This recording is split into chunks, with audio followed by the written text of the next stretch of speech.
Good morning, folks. Good morning. It's 1:30. You know, I've been sleeping most day. What's up, Big Shy Redneck? Freedom 2A. What's happening? What's happening? Let me see. Let me get this video queued up here. I ain't watched this one, but if y'all been following me for a while, you know that I'm into the ocean. I love boat shit. And the unsolved SS Poet mystery. So we're going to see what's up with that this morning. Maybe they won't take us down. I'll put education on in the video description. We'll see. I knew nothing about the ship. It hadn't been reported up here at the time. It was a terrible nightmare.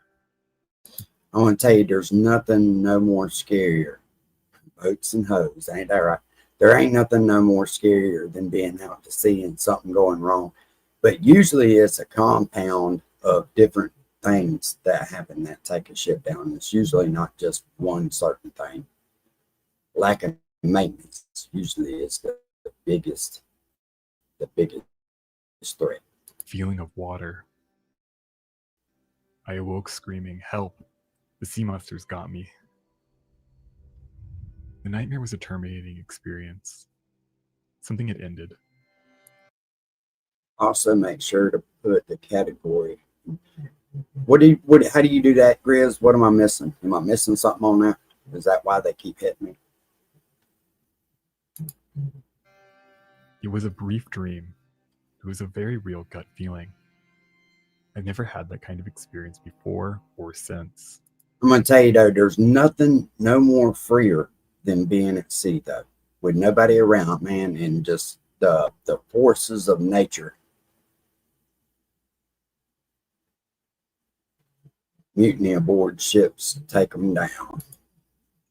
It was the very next day that I got the first piece of information that the ship was overdue. Reverend Granville Henthorne, father. I'm going to tell you, back in the early 1900s, late 1800s, when commercial ships were really used, like as far as fishing communities and stuff, they didn't really have ways to communicate from one boat to another. And you were by yourself. If something happened, it was hard. I mean, they had radios and stuff, but not like they do today. They didn't have the Coast Guard to come save you. Henthorne, third engineer on the SS Poet. Henthorne wasn't the only one who experienced a prophetic dream about the ill-fated SS Poet. The aging freighter left Philadelphia with a crew of 34 on October 24, 1980. She was never heard from again. Okay, I'll do that now, Grizz. Thank you. There wasn't even a distress call. It was the first time in nearly 20 years that a U.S.-flagged vessel vanished without a trace.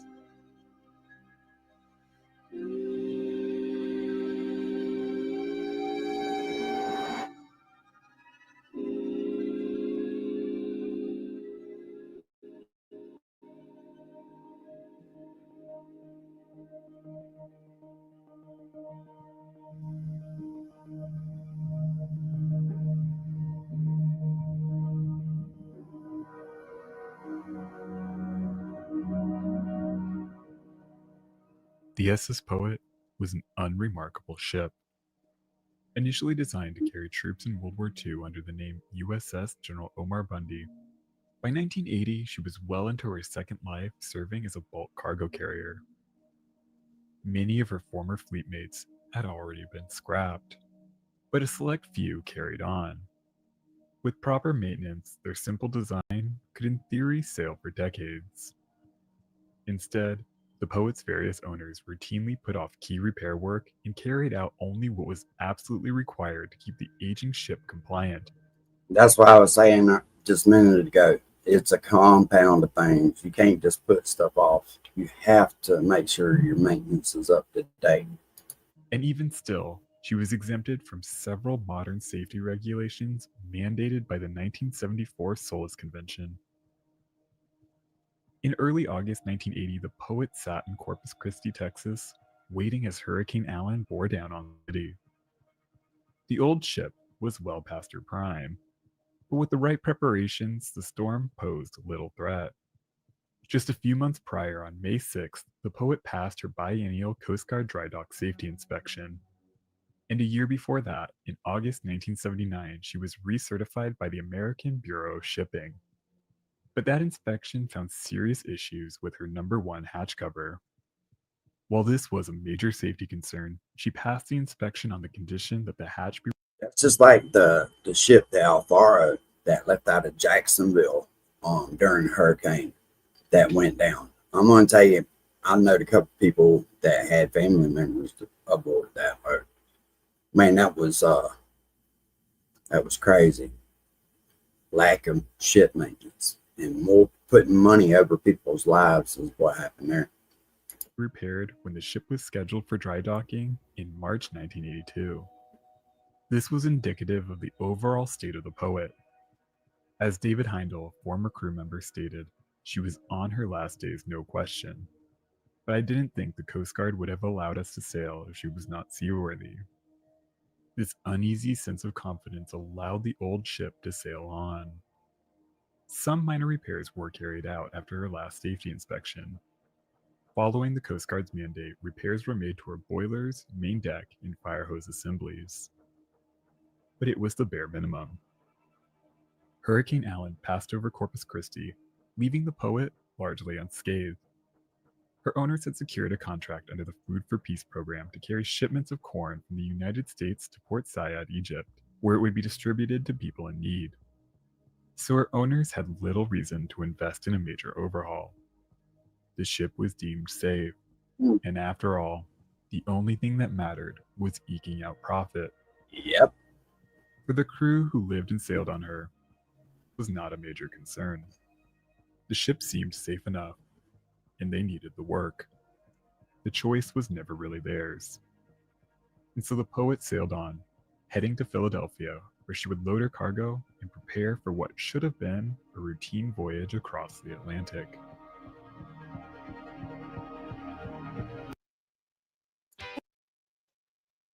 What's up, Mike? You have more What's up, important things Kaz? to do than become a tire expert.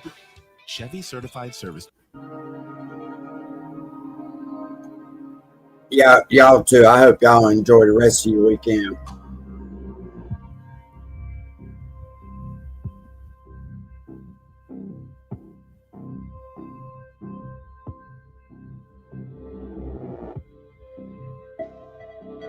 World War II presented a problem for the United States. How do you fight two major Chris, there's good money to be made on them boats, man. There really is. And it can be a fun experience. Like I say, Aunt used to go out on a snapper boat, and we used to fish anywhere from 7 to 10 days at a time, sometimes a little longer, just depending on how stuff was going. But I miss them times. I really do. I almost wish that I'd have kept doing it, to be honest with you. wars on opposite sides of the planet, each on the other side of a massive ocean? Combating Nazi Germany and Imperial Japan demanded So that free both out there. quickly and efficiently transport troops and equipment all over the world. What's up, Sean? Workers across the United States banded together to produce a truly astonishing number of new vessels. It's a Shipyards across family the of people, country man. buzzed with activity, You get close with constructing those everything people. from simple Liberty ships to massive new aircraft carriers.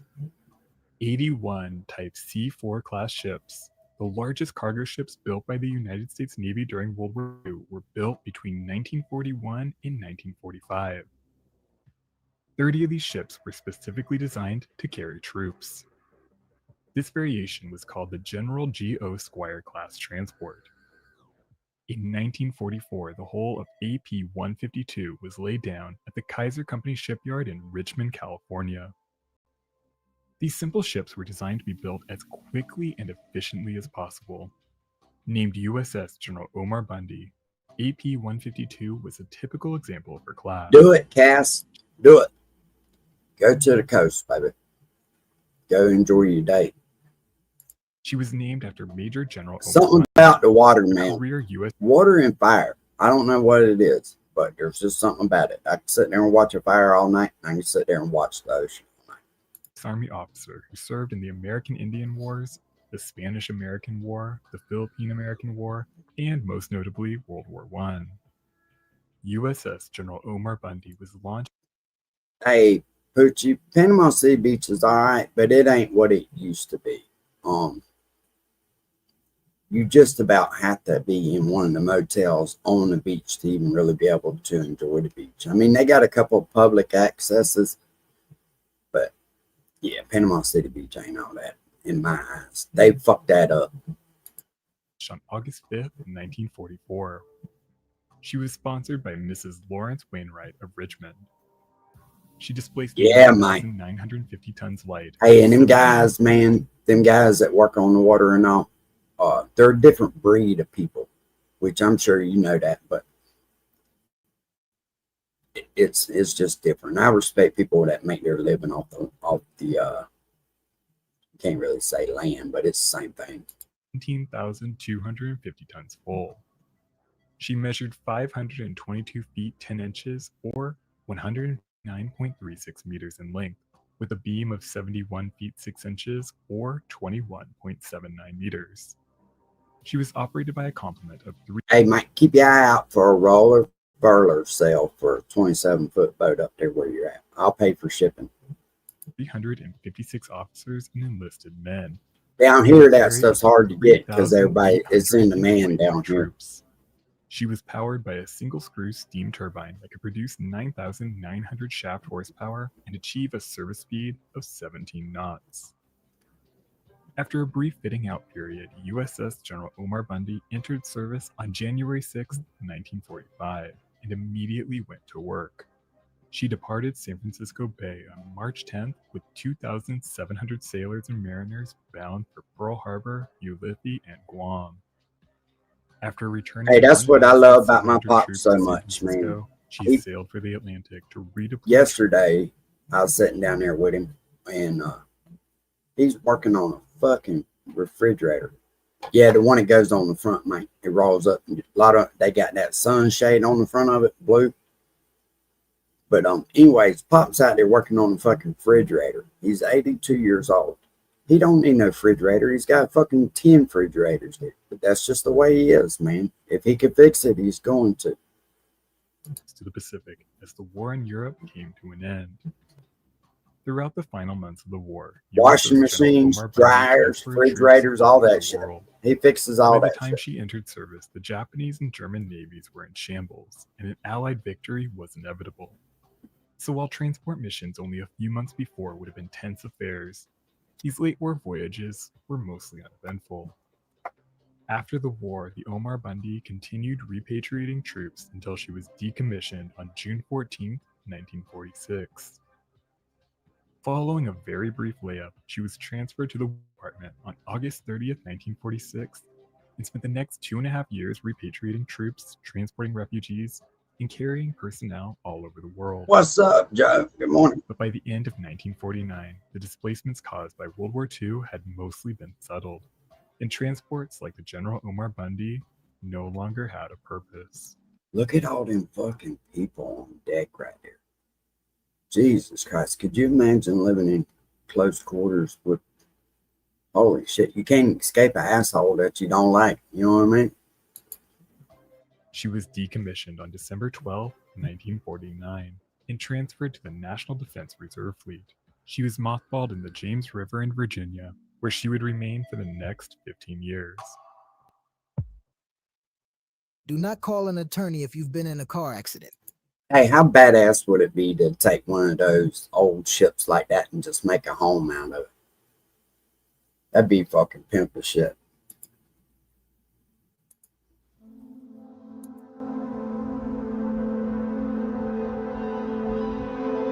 Yeah, I see him all the time, Mike. I seen that boat that he had that did the hydrofoils, that little John boat, like it almost looks like a damn Orlando Clipper. That was pretty pimp ass little thing he got going on.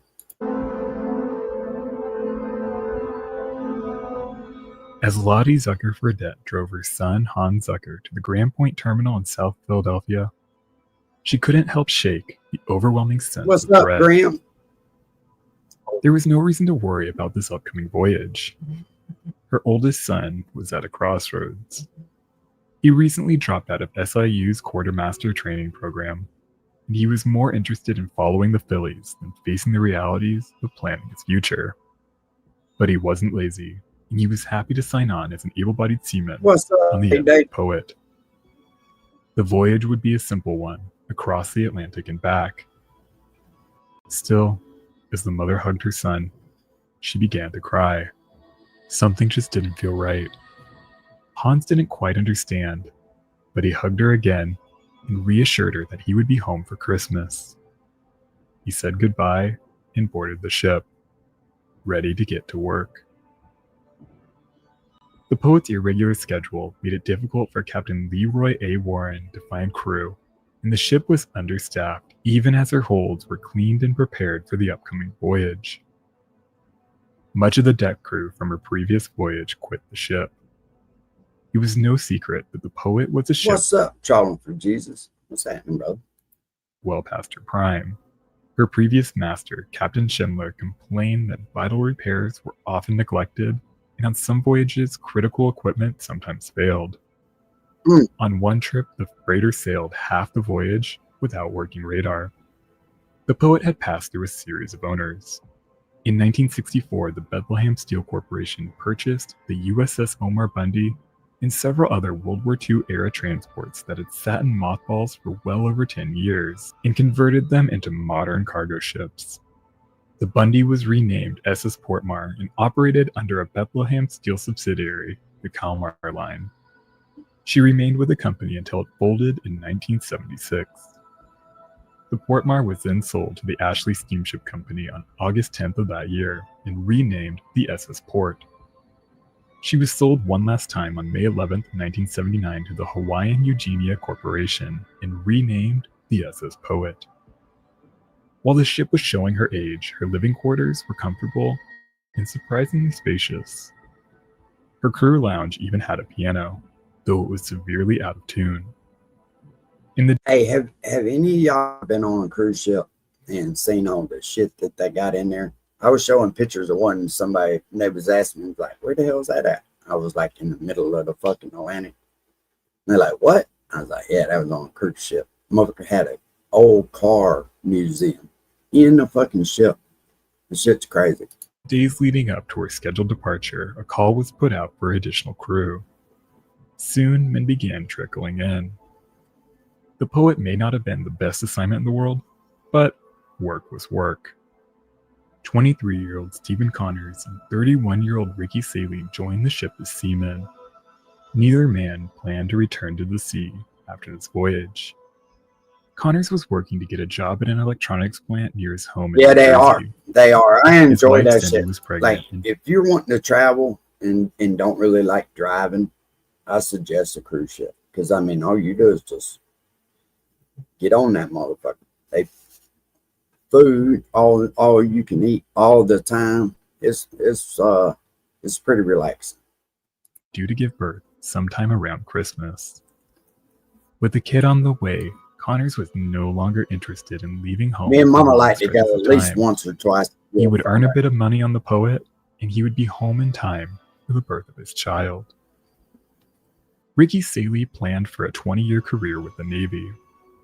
He spent 12 years sailing throughout the world, but a knee injury led to a medical discharge and an uncertain future. He returned to Ohio, but the recession made it difficult to find work. He eventually relocated to his wife's hometown of Philadelphia and applied for a job. Some of the best food I've ever had was on a cruise ship. I know that sounds crazy, but like, they got some pretty good stuff. Up at the Philadelphia Navy Yard.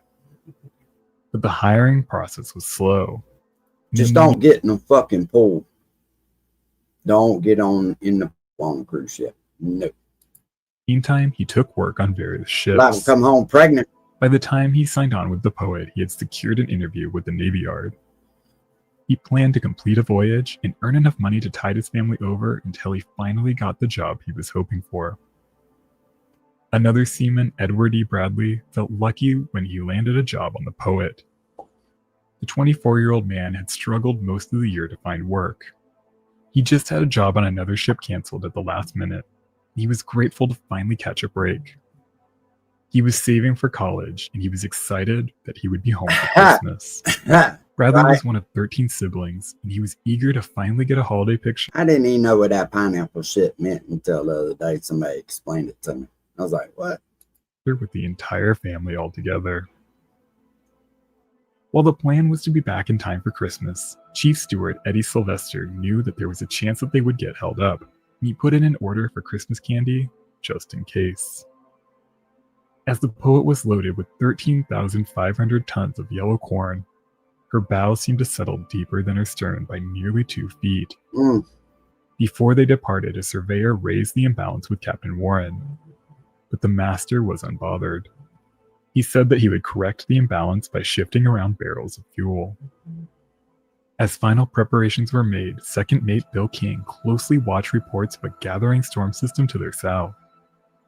At 11:39 p.m. on Thursday, October 23rd, only hours before their scheduled departure, the Weather Service issued a gale warning that spanned from Cape Henlopen at the mouth of the Delaware River to Newport News, Virginia. Damn.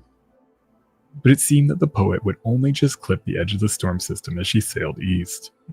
She had certainly survived much worse over the course of her long career, so a bit of heavy weather wasn't much of a concern. Some of the crew even hoped for a storm or two, just to make things interesting. In the early morning hours of October 24th, 1980, Gary Hope, a Delaware River pilot, boarded the Poet as she began her voyage toward the Atlantic. He was unimpressed with the ship's steering, finding her sluggish, especially in the narrower sections of the channel. This wasn't enough of a problem to cause concern.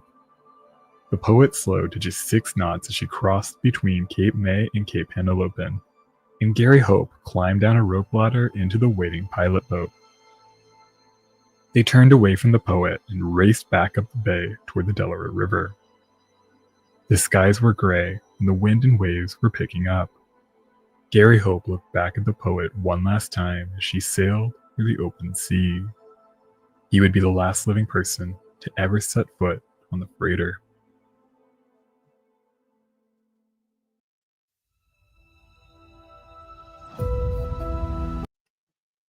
Gotta be terrifying, man. Knowing that when you're going down, there ain't shit you can do.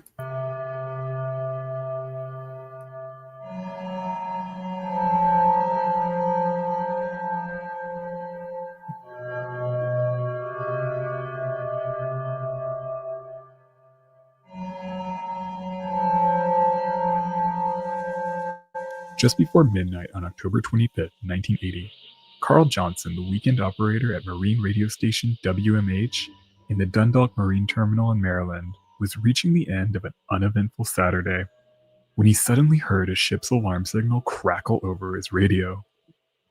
It was an unmistakable automated distress call. He heard 6 4-second dashes at 1-second intervals before the message abruptly cut out.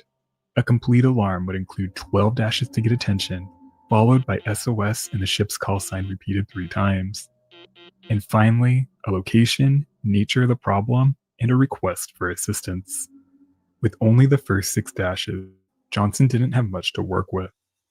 No location, nothing to identify the sender, and no ability to identify the distance from which the message was sent. He phoned the Coast Guard station. That's the good shit about AIS now. It's mandatory on all commercial ships to have AIS. At Portsmouth, Virginia, and asked if they received the same message, but they didn't hear it. It was late, and a storm had just passed over the area. The autumn air was unsettled. Johnson spent the rest of the night listening for another distress call, but he never heard anything else.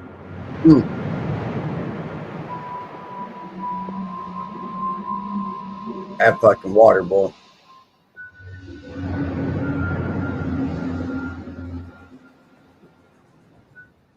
Two days prior, on Friday, October 24th, as the Poet sailed clear of the eastern seaboard, her radio operator, Joseph Vinek, made 2 official calls, standard for any voyage.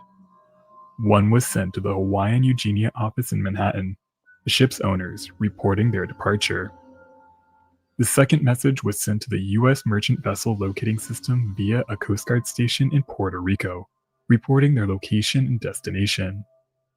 The call ended with a request to pass on this information to the Automated Mutual Assistance Rescue System, a voluntary worldwide reporting system that tracks ship positions in order to coordinate a response in the case of an emergency.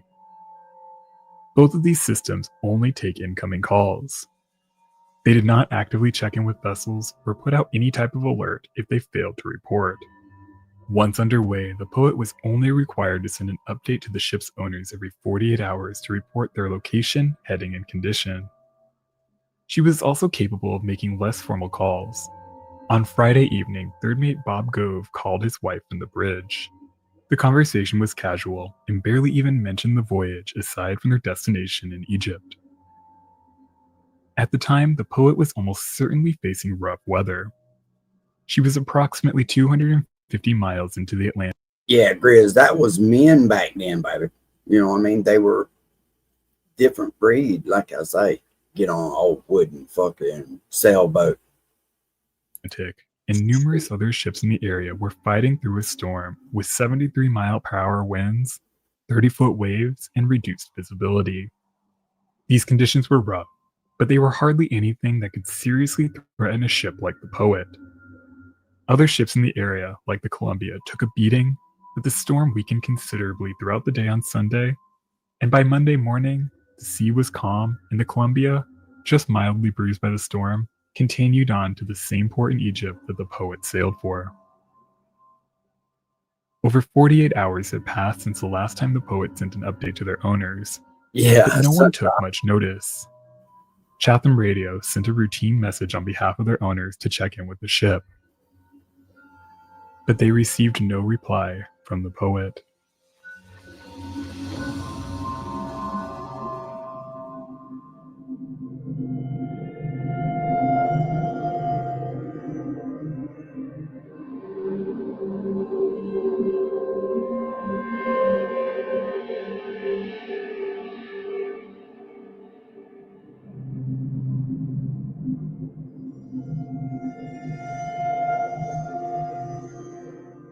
It took several days before the Poet's absence raised any alarm. On Thursday, October 30th, her owners again tried to contact the ship through Chatham Radio. They received no reply. As the days passed, concern grew. Finally, on Monday, November 3rd at 9:59 a.m., Henry Bonnabel, owner of the Hawaiian Eugenia Company and the SS Poet, finally contacted the Coast Guard to report the missing ship, 10 days after she was last heard from. By now, the Poet should be nearing Gibraltar. An alert was put out to ships in the area to keep an eye out for the missing vessel. As the situation slowly became clear, it was realized that Chatham Radio had been trying to contact the Poet since October 27th, sending a message every 2 hours. 85 calls in total.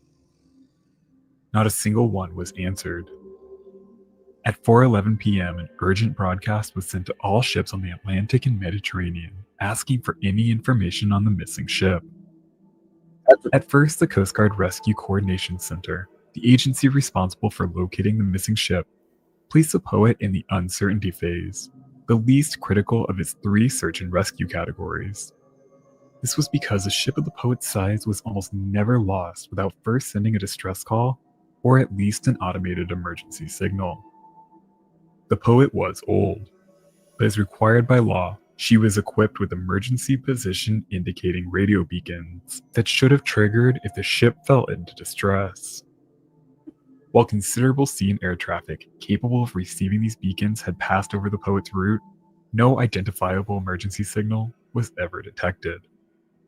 The Poet was not due in Egypt for another 5 days. So at first, it seemed far more likely that the ship experienced a radio malfunction or maybe a power failure, which would warrant a less urgent response. But as the days ticked on, RCC staff began to worry that the situation was more serious.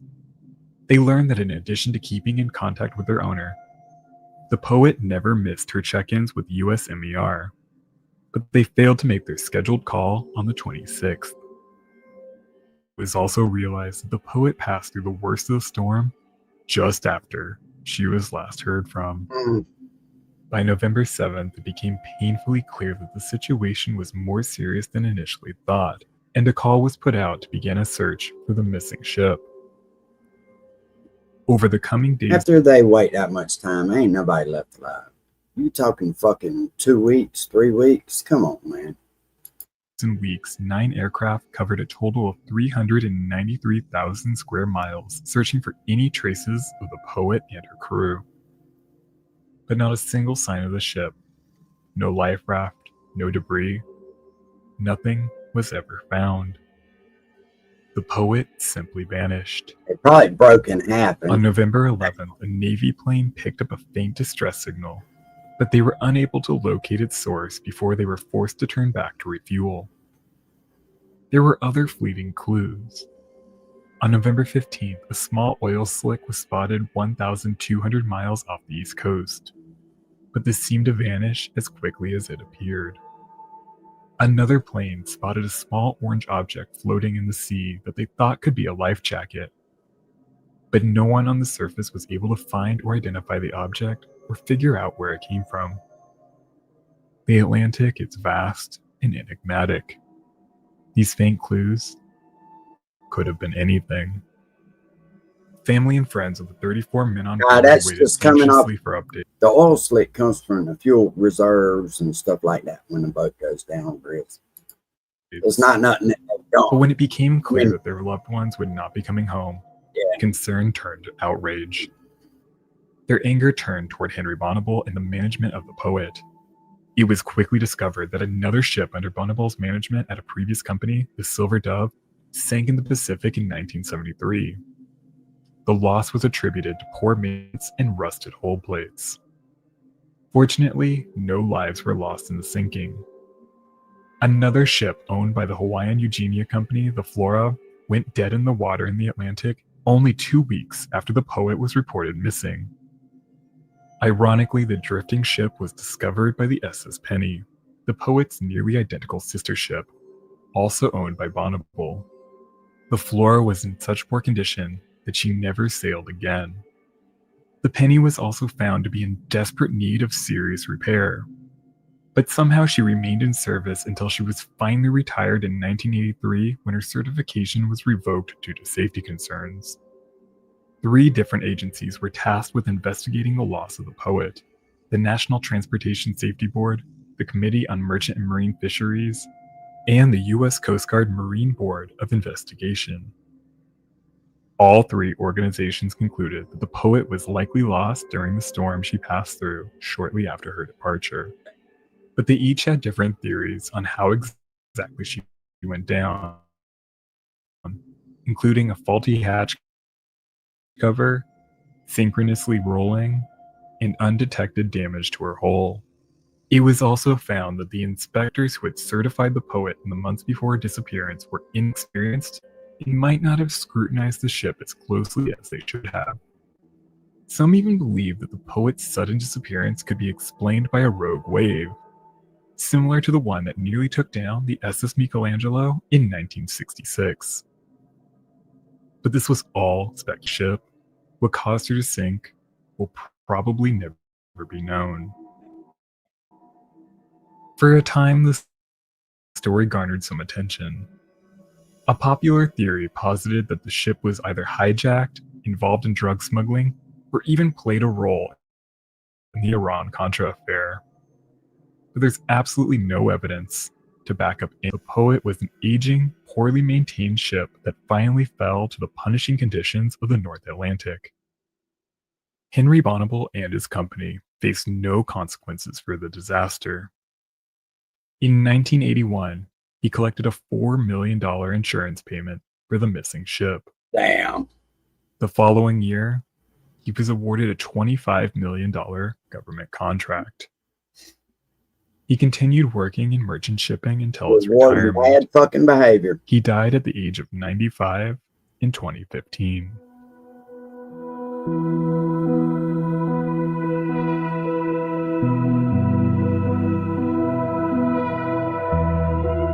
The loss of the poet was quickly eclipsed by the sinking of the Marine Electric in 1983, another aging World War II-era ship lost due to poor maintenance. The two disasters finally prompted significant reforms to maritime safety and Coast Guard rescue operations. But none of this provided much comfort or any answers for the family and friends of the 34 men who vanished with the poet. Their lives were expended, enriching a man who probably didn't even know their names. Crazy, man.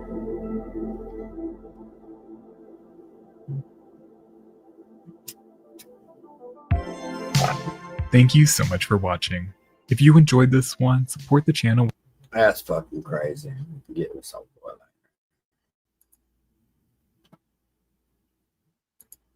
You gotta be careful out there. For sure.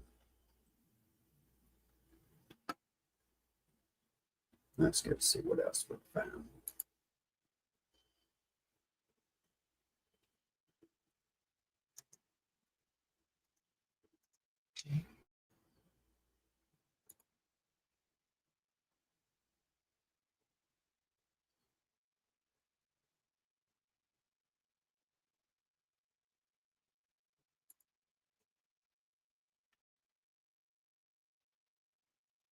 We'll check out some World War II stuff.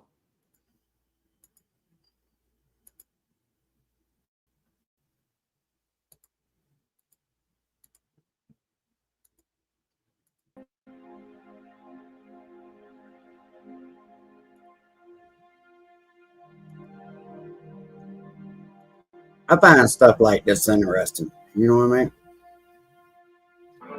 It may be the only We shall defend our island, whatever the cost may be. We shall fight on the beaches, we shall fight on the landing grounds, we shall fight on the field, and in the sky. I do not for a moment believe this island or large part of it will subjugate Motherfucker out there in shorts. the stars. And our beyond the seas, guarded by the British people. Hey, Grizz, imagine how much we've been lied to about that motherfucker. Like, Russia was supposed to have had a skull, and then the DNA testing on it was a woman. You watch all these different shit on here. Now, you don't know what to believe, what not to believe, but somebody with that kind of importance to Germany, I just don't think they let him just sit there. I think they got that motherfucker out of there. We shall never surrender. This country is at war with Germany. 60 million lives were lost. Holy fuck. At 7:50 a.m. on the morning of August the 9th, 1945, air raid sirens began to ring out in the Japanese city of Nagasaki. However, a short while later, the sirens rang out again, indicating that there was no danger, and people began to climb out of their shelters to carry on about their daily business. And people had the audacity to cry about what they don't fucking have these days. And when you watch these older videos, you kind of get a sense of just how hard it was. Life was a lot fucking rougher back in the day. No air conditioning in most places, no running fucking water, no like internet, no phone, no real actual news reporting. Japanese spotters had only sighted 2 US AAF B-29 bombers, not enough for an air raid on a major city, and presumed they were merely on a reconnaissance mission. At 1101 hours, a single bomb was dropped into the city's industrial area. The bomb detonated with the equivalent force of 22,000 sticks of TNT, Damn! which resulted in a blast so bright that it was seen by observers over 100 miles away.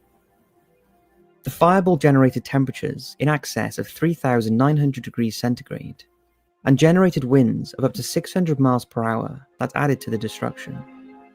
Exact figures are unclear, but at least 129,000 people were either killed on the day, or would die in the weeks and even years that followed. 6 days after this attack, Japan surrendered to the Allies, bringing to a close the most destructive conflict ever recorded, that ended with the first two, and so far only, nuclear attacks in history. Mm. It was the Second World War. Yeah, shout out to the men and women that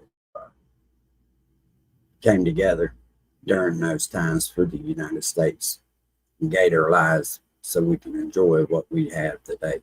Yeah, Hitler was a fucked up motherfucker, man, for sure.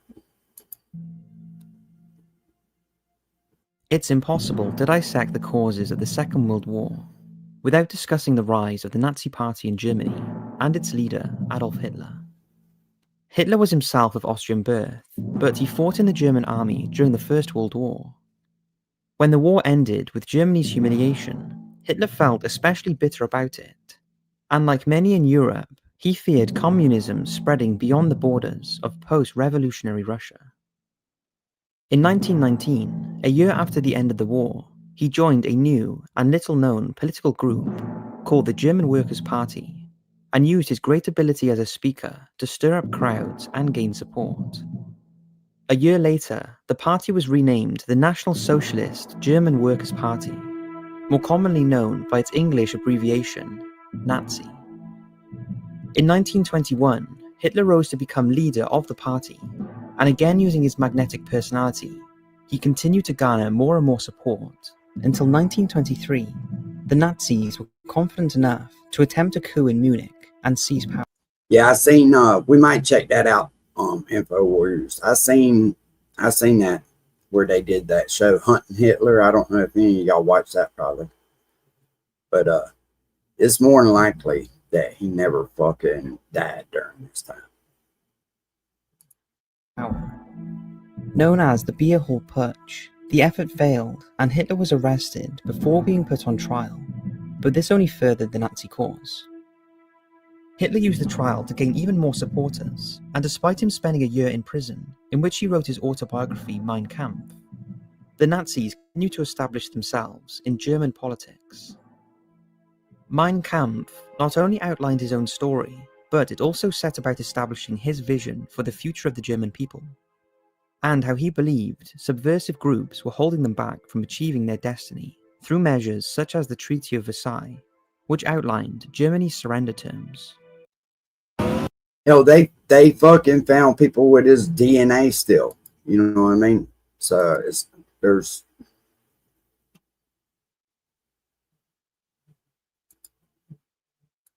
He specifically identified Jews and communists as being the leaders of this great international. The skull that they found, Grizz, was a woman's skull when they did the DNA testing on it. Russia has it, or had it. I don't know if they still got it. But the first time they went to go do testing on it, they denied them access. And then later on, they went back, if I remember the story correctly, and they did DNA testing on it. And it turned out to be female. Conspiracy to keep the German people down after the war, highlighting the harsh conditions imposed on the country by the victorious Allies, such as the dissolution of Germany's empire and armed forces, the loss of territory to newly created countries in the east and France in the west, and having to pay crippling war reparations. The book effectively became the Nazi Bible. By 1933, the Nazi Party had secured enough political support that Hitler legally became Chancellor of Germany. He quickly began passing legislation that would transform Germany into Nazi Germany, and the swastika would symbolize this reinvigorated country. The prosecution of Jews, gypsies, and political opponents soon became government policy, as Hitler began preparing Nazi Germany to attain what he saw as its destiny, cantered around the concept of the Aryan race, with himself as the undisputed leader, the Führer.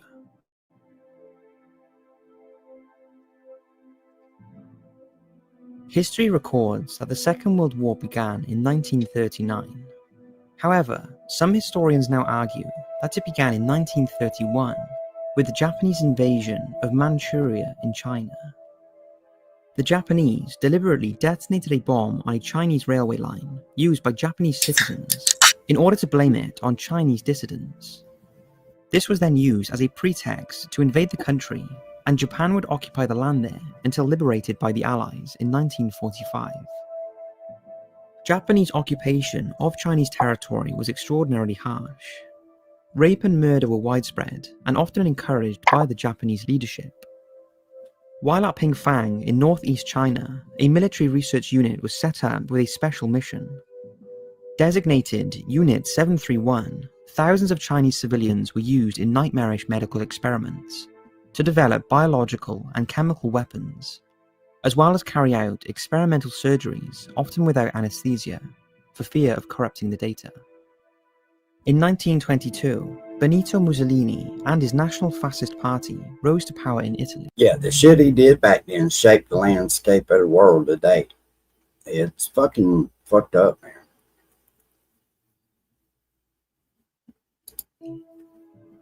Very soon, he began reshaping the democratic political landscape of the country into a dictatorship centered around himself. Mussolini, like Hitler in Germany, believed his country had a destiny and wanted to build a new Roman Empire, beginning with a massive build-up of his armed forces.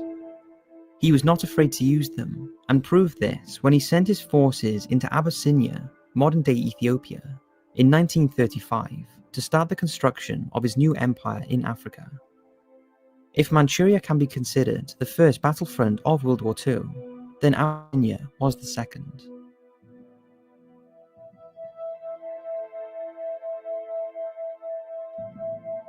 As the 1930s grew on, Hitler's Nazi Party became firmly embedded not just in German politics, but into German society on a whole. The German people had much to thank the Nazi Party for, since they had pulled the country out of the despair of defeat and reinvigorated it, promising that Germany would soon be attaining its destiny of becoming a great power again.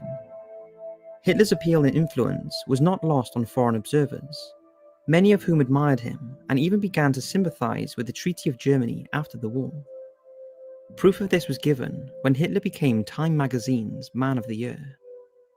This played perfectly into Hitler's hands as he began making notions of regaining lost territory in the east and west of the country. The first test of how the Allied powers of Britain and France would respond to his new Germany came in 1935, when Hitler introduced military conscription, which saw the German armed forces swell many times beyond the number permitted by. Imagine these fucks pulling you out of your house at night. You don't have any inkling of what the fuck, what's fixing to happen to you. And they load you on a fucking rail car like cattle. And then some fucking doctor where they send you just starts whacking you up, cutting you up and shit, doing experiments on you with no anesthesia. That is much less long, what they're doing to you, but they make you suffer through it the whole fucking way. By the Treaty of Versailles. Nah, ain't nothing But cool the about Allies that did shit. nothing. Encouraged by this, he then ordered his troops into the Rhineland in 1936. The Rhineland had been demilitarized in 1925 in order to create a safety zone for France, who, along with Belgium, had occupied it for a time due to Germany's inability to pay war reparations.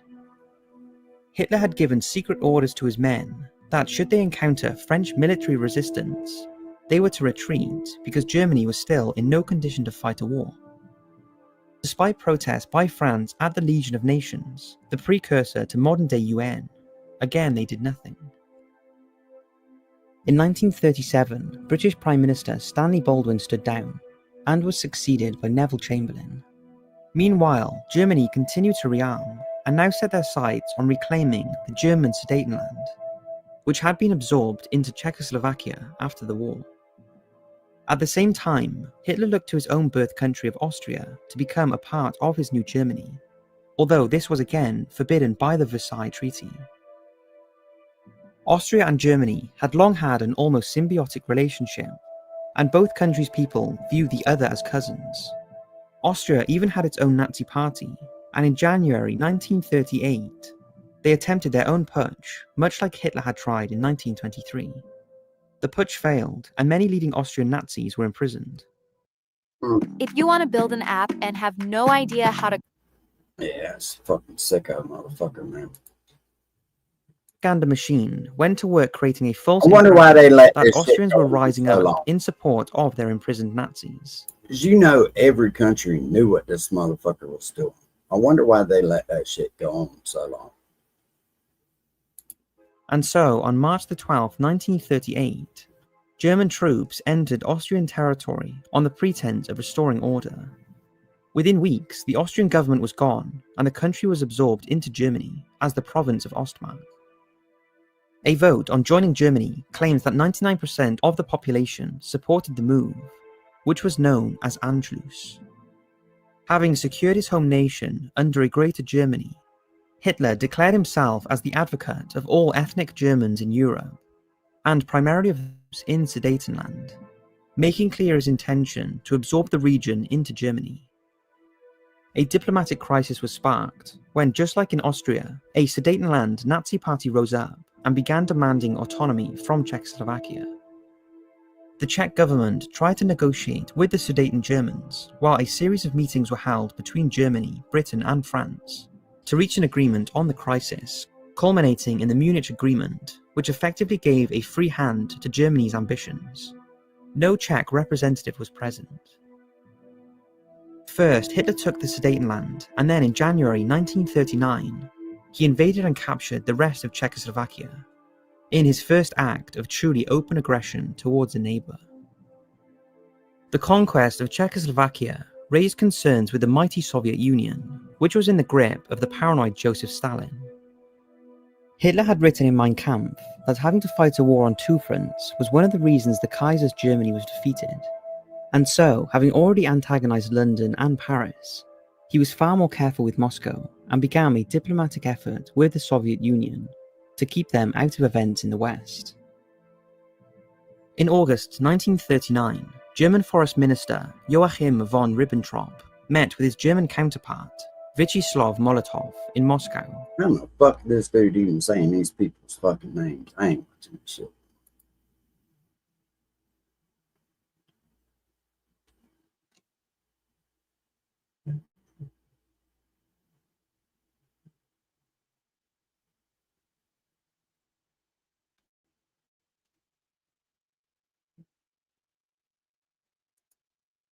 Let's see what this is.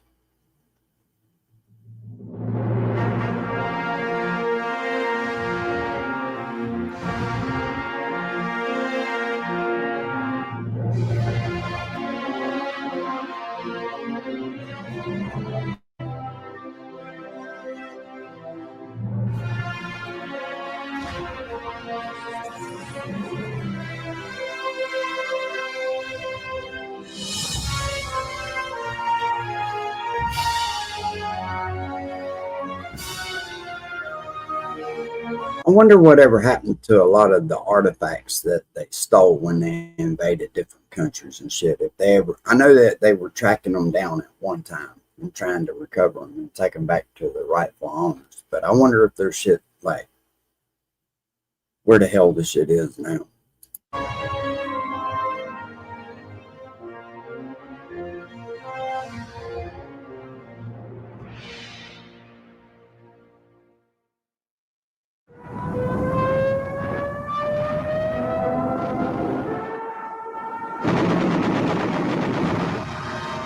September the 1st, 1939. German troops thrust deep into Poland to win a swift and absolute victory. Barely 20 years earlier, their forefathers had also been on the march, but back into their homeland as a defeated army. In November 1918, after 4 years of World War I, Germany's Emperor, Kaiser Wilhelm II, had been forced to abdicate. His armies were being ground down by a remorseless offensive by British, French, and US troops. His people faced starvation. Yeah, you see that shit? Them old people out there fucking starving to death. You got people today that just are fucking pathetic, man. But already, a dangerous myth was taking root. The German generals and troops claimed that they hadn't been defeated in battle, betrayed by their own cowardly politicians. Even so, at 11 in the morning on November the 11th, 1918, the 11th hour of the 11th day of the 11th month, World War I came to an end.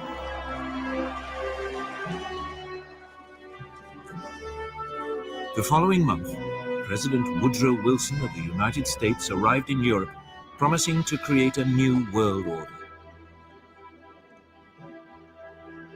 He persuaded the world's leaders to sign up to a new League of Nations. At the Treaty of Versailles, they agreed that from now on, disputes between countries would be resolved not by fighting, but by debate in the League. The peoples of Europe were set free. Germany's ally, the Austro-Hungarian Empire, was dismembered. Out of it, new nations were created: Austria, Poland, Hungary, Czechoslovakia, Yugoslavia, Latvia, Lithuania, and Estonia. Germany itself was greatly reduced in size. But this process contained a time bomb. Not everyone celebrated the birth of countries like Czechoslovakia. Several of them contained substantial German minorities. One day, the desire to reunite the German peoples would come to haunt Europe. The war-torn German people also had one final indignity inflicted on them. They were forced to pay a massive £6.6 billion in reparations to France and Britain, something they could ill afford. And when he returned to America, Wilson's new world order immediately fell apart. The US Congress decided it could not risk being sucked into another war in Europe. It refused to join his league, and the US withdrew into isolationism. Germany was now a very different nation. It was still Europe's biggest country, but its militaristic monarchy had gone. It had become a democracy. But its government, the so-called Weimar Republic, was soon struck by a series of hammer blows. Street battles erupted between extreme right-wing nationalists and communists trying to start a revolution. Then, in 1923, the country was devastated by hyperinflation, which reached hundreds of % a month. Hey, which is what's fucking going on right now in the United States. Anybody bought coffee lately? I went to go buy coffee yesterday. $22 fucking for a can of coffee. Are you fucking kidding me? And that was store brand. Ordinary people's savings were wiped out. This was fertile ground for a new breed of rabble-rousing right-wing politicians. Among them, Adolf Hitler. Hitler had been born in Austria. He had fought bravely as a soldier in World War I and been awarded the Iron Cross. On returning to Germany, he settled in Munich, and his fiery oratory soon enabled him to seize control of the small National Socialist or Nazi Party.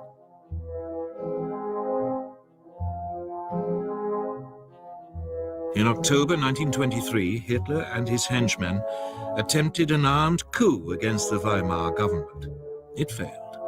He was sentenced to 9 months. In prison, he wrote a book, Mein Kampf, My Struggle, in which he blamed Germany's ills on the Jews and demanded that it rebuild its strength and seek new territories in the East. You have to ask yourself, why in the fuck are they taking all these people from all over the world like that, Grizz? Really? I never have understood that. Like, why they open the borders up here. A lot of people don't. There was a reason behind it, and I honestly think that it was for a workforce.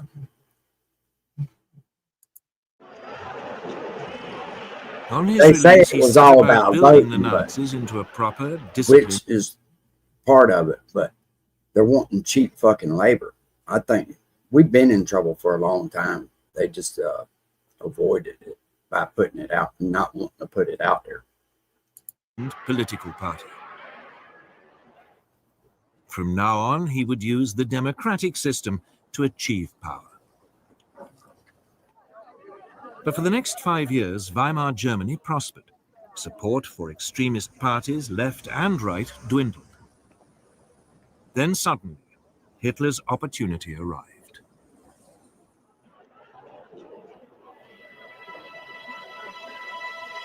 In October 1929, the US stock market crashed. Billions of dollars were lost, and an economic depression swept across the world. Unemployment in Germany soared to over 6 million. Only extremist politicians seemed to offer a solution. Wir haben ein Ziel uns gewählt und verfechtetes fanatisch rücksichtslos. Politicians like Hitler. By 1931, his Nazis were a true mass movement. And they had their own brown-shirted thugs, the SA stormtroops, who numbered almost 3 million. I'm in fear that we're going to go through another recession again, if not a fucking depression. I keep asking everybody, why ain't these fucking ports moving like they was before? There's more people here now. So where in the fuck is all the produce and product, you know what I mean, that should be coming into the United States? It's just not fucking coming. It hasn't been coming for 2 or 3 years now. And I keep saying it, and everybody, they just, either they don't want to talk about it or they just don't give a fuck. But they will, by the time it's all over with, everybody will give a fuck.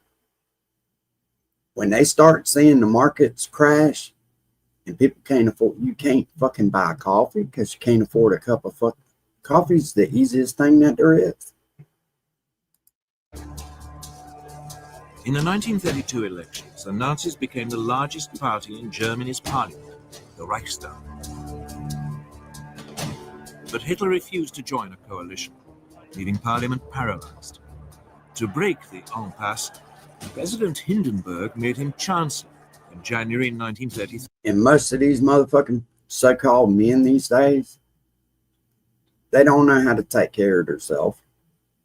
Like without some kind of store or something, you know what I mean? If watch, people gonna fucking realize it. I don't know. Biden didn't fuck it up. Biden didn't even know where he was at. Biden was just a face. 3. Head of the government. You can't blame him for that shit. Within a month, the Reichstag burned down. Hitler accused the communists and demanded emergency powers. He then used them to ban all other political parties.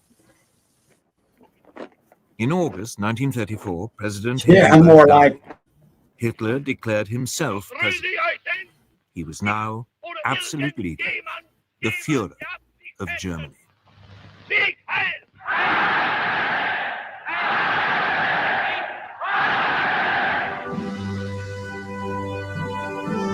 At first, there was little sign of what was to come. The next 3 years, the Führer concentrated on rebuilding Germany's economy. He spent millions on public works, including the 5,000-mile Autobahn system, to soak up the unemployed. But in secret, Hitler was also spending lavishly World War II in HD color, The Gathering Storm. on a huge rearmament program. Under the Versailles Treaty, the German army had been limited to 100,000 men. The country was forbidden to have an air force, tanks, or submarines. This small army was trebled in size. Then, in 1935, Hitler came out into the open. He unveiled a brand new air force, the Luftwaffe. It had 2,500 planes, far more than Britain or France. Unemployment plunged and the Nazis... Watch. I hope it don't never get to it, but I'm afraid that we're going to see violence in the streets here by the time it's all over with. I hope not, but that's one of my biggest fears. When you can't go to a fucking football game or to a basketball game without some kind of terrorist act going on. You know, they do that shit everywhere else, and that was the fear that I had about letting all these illegals and shit in. They don't fight like we do. They take shit to extreme, and they would love nothing more than to disrupt the everyday lives of Americans. Became enormously We're hated everywhere. Now emboldened, the Führer made his first expansionist move. In 1935, he reoccupied the Saarland district on the French border after it voted to return from League of Nations to German rule.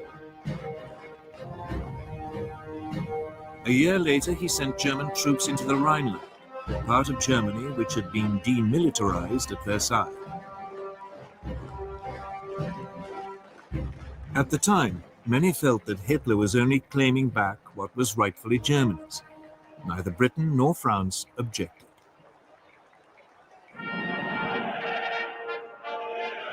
When Berlin hosted the 1936 Olympic Games, the Nazis were seen by many as firm but fair, a government which was restoring the nation's pride and which didn't threaten anyone. Of course, there were signs. The 1935 Nuremberg laws forbade Jews to marry true Aryan Germans and deprived them of their citizenship. But when the first threats came to world peace, they didn't come from Hitler at all, but from somewhere else entirely.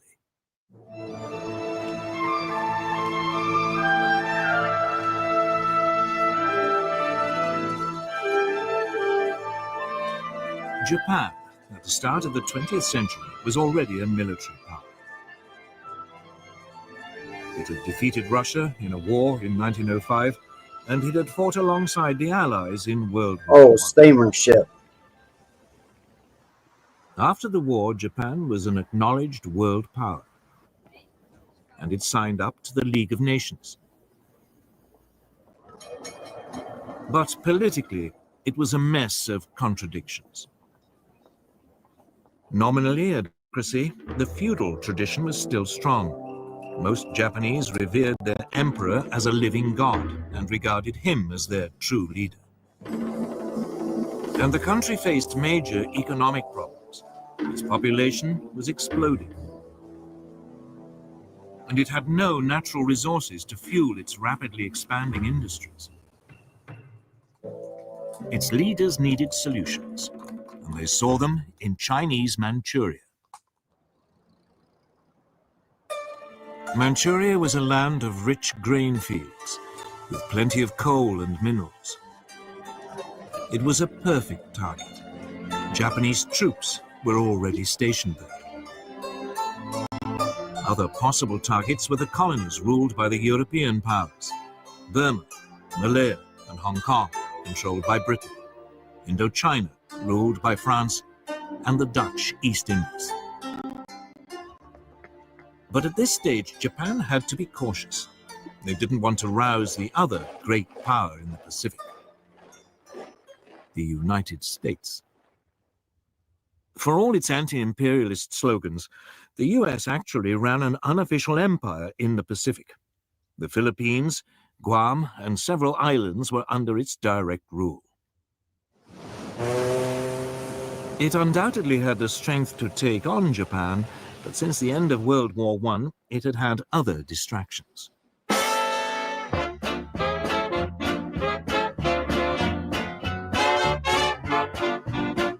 This was America's Jazz Age.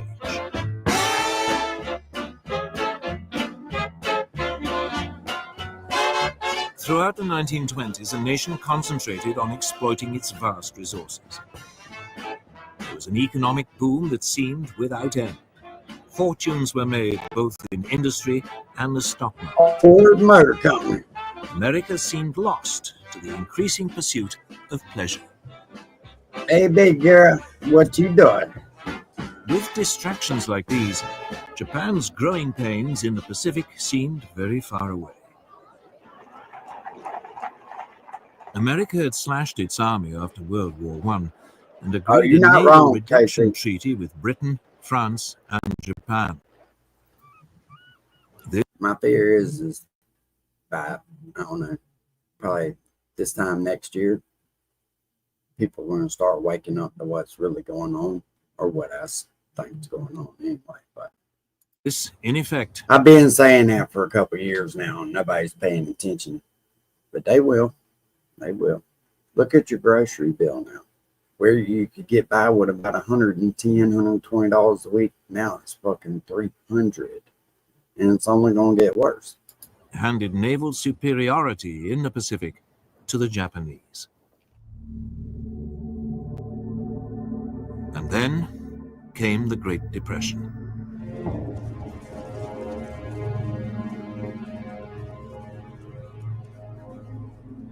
As the economic devastation spread, a quarter of the population lost their jobs.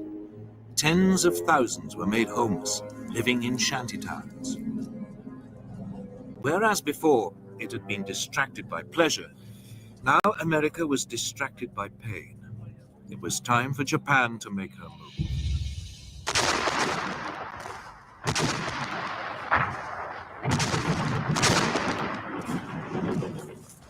In 1931, without even informing their own elected government, the Japanese forces in Manchuria seized the capital Mukden and then overran the rest of the territory. A puppet state, Manchukuo, was proclaimed under a puppet ruler. Hey, has anybody else noticed the traffic, the normal traffic in the mornings going to work has been getting lighter and lighter? Has anybody else noticed that? Or am I just imagining shit? Henry Puyi, the last emperor of China, who had been deposed in 1911, was dragged out of retirement. Good morning, Lisa. At its headquarters in Geneva, the League of Nations now faced its first great test. Japan. Look, when they start cutting off all of the free shit, right? There's a reason for that.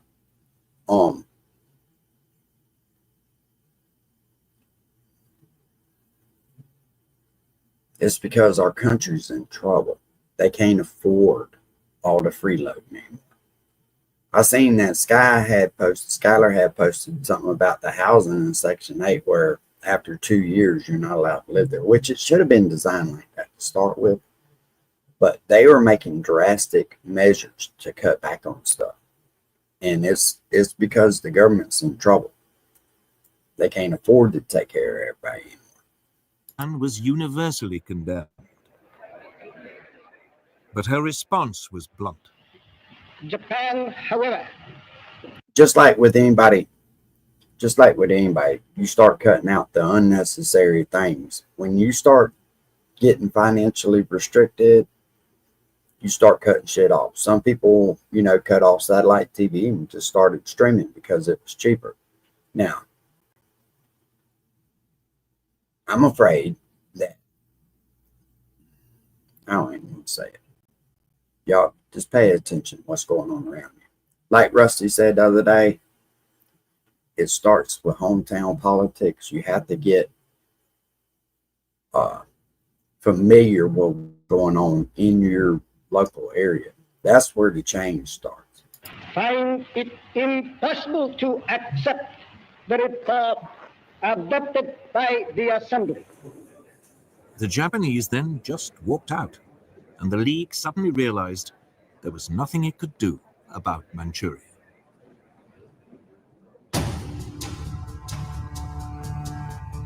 Japan was declared an international pariah, but it didn't care. Its leaders had turned their eyes to further conquests in China. These were easy pickings. China was in a state of chaos. The government of Generalissimo Chiang Kai-shek was locked in conflict with the Chinese Communist Party under Mao Zedong.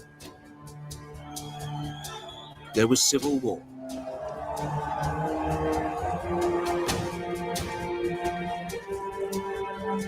In 1936, as a precursor to invasion, the Japanese signed a pact with Hitler. The aim was to guard against any attack by Soviet Russia were it to move on China. Then in July 1937, the Japanese provoked an incident with Chinese troops and invaded.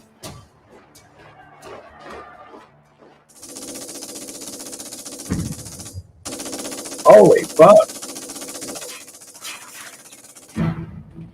At first, the Chinese were taken by surprise, but they soon fought back fiercely, the communists even joining the Kuomintang in a united front. The Japanese responded with amphibious landings. By the end of 1937, they had overrun much of northern China and the coast.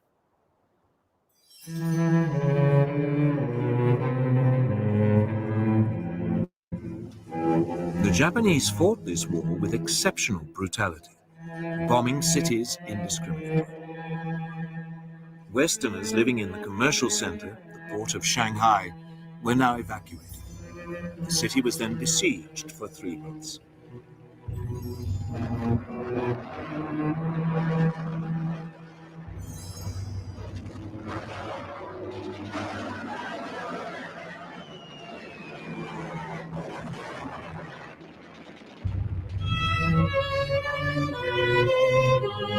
It suffered widespread damage, the Japanese forces showing no pity or concern for the native population. I have no idea, Casey. But it was after the capture of Nanking, then I know it's important for everybody to learn how to fucking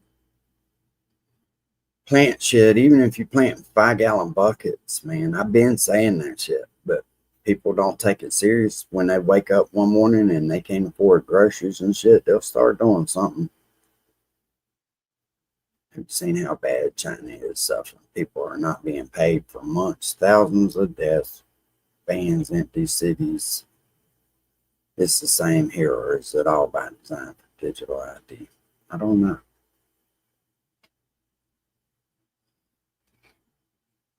Chinese capital, on December the 17th, 1937, that the Japanese forces really ran amok.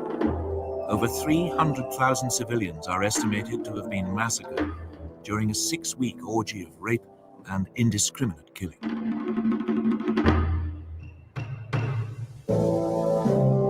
The Japanese even attacked British and US warships which had been sent to protect their shipping and trade. The worst incident came on December the 12th, 1937. The American gunboat Panay was sunk by Japanese bombers. 50 crewmen died. Despite this, the Western powers refused to intervene. So the League of Nations could do nothing. In the United States, President Roosevelt wanted to impose a naval blockade of Japan. It has become clear that acts and policies of nations in other parts of the world have far-reaching effects on us. But the British would have none of it, fearing that it might provoke a war. So all Roosevelt could... So they attacked the U.S. in the 30s, and they waited until they fucking bombed Pearl Harbor. I mean, what the fuck is... What? Offer was a $25 million loan to Chiang Kai-shek to buy arms. Even though the communists were now fighting alongside the Kuomintang, the Soviet Union did little to help either. Its only involvement was a series of clashes along its own border with Manchuria. But China itself received nothing. Instead, it had to fight on alone. During 1938, the Japanese overran Canton and pushed the Chinese forces deeper into the west of the country. All the rhetoric of the League of Nations, all those promises to stop international aggression had come to nothing. And by now, the Western powers were facing aggression much closer to home. Deve cristallizzare una posizione di potente ingiustizia. Sangue spiriti che sorgono e che nascono e i principi che declinano, la vittoria è per noi, per i primi. Today, it is easy to laugh at Benito Mussolini, the fascist dictator of Italy. All that posturing seems faintly ridiculous now, but it didn't seem that way in 1922. Back then, Italy had seemed to be on the edge of anarchy. The country was riven by strikes and land seizures. The democratic government, just as in Germany, seemed powerless in the face of such unrest. So Benito Mussolini, a war veteran and a journalist, decided to take a stand. He organized a right-wing nationalist party, the Fascists. With the country paralyzed by a general strike in August 1922, Mussolini ordered his followers to march on Rome. Fearing a civil war, Italy's king, Victor Emmanuel, asked him to form a government. Si realizzassero le premesse necessarie e sufficienti per una collaborazione delle quattro grandi potenze occidentali, Mussolini swiftly stamped out any political opposition and assumed dictatorial power. deve cristallizzare una posizione di potente ingiustizia. By 1928, his position seemed secure. Parliament was appointed rather than elected, and all power was firmly in the hands of the fascist Grand Council.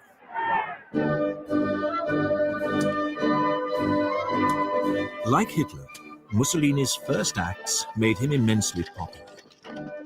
Massive programs of public works provided employment and transformed Italy's infrastructure. Corruption was rooted out and the mafia more or less eliminated. Italy's armed forces were built up, including an advanced modern air force. In the Mediterranean, Mussolini launched a powerful navy, bigger than the combined might of the British and French Mediterranean fleets. When the Great Depression came, Italy seemed to weather it better than most. Mussolini became a source of worldwide inspiration. Political leaders, not least Adolf Hitler in Germany, saw the fascist system as a role model, strong and purposeful, in contrast to the weakness of the democracies in Britain and France. But Mussolini wanted more than adulation. He wanted to recreate the Roman Empire, and he already had a target in mind for his first imperial land grab.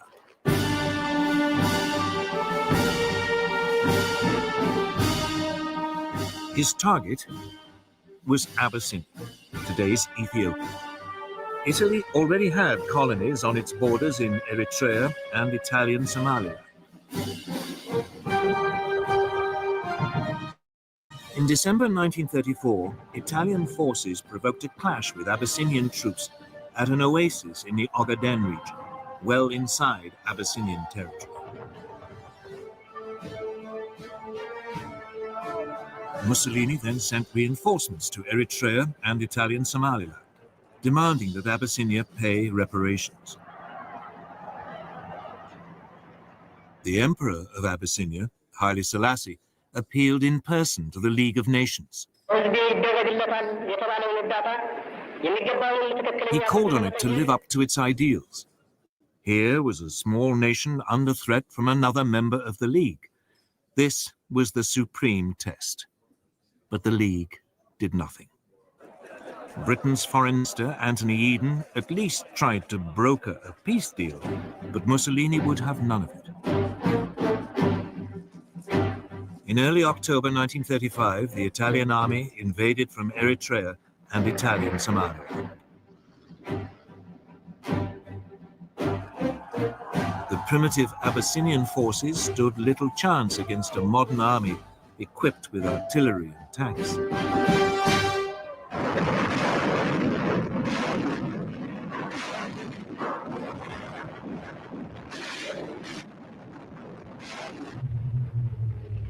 The Italian Air Force had totally full command of the air and harried the Abyssinians. On occasions dropping gas bombs, even though gas had been outlawed at Versailles as a crime against humanity. After 6 months, Abyssinia was completely overrun. The Emperor Haile Selassie fled into exile in Britain. From its headquarters in Switzerland, the League of Nations wrung its hands. It did impose economic sanctions, but they had little effect. Mussolini's aggression had revealed two things. The League of Nations, that great hope for peace, was impotent. And both Europe's supposed major powers, the democracies Britain and France, no longer had the stomach for a fight.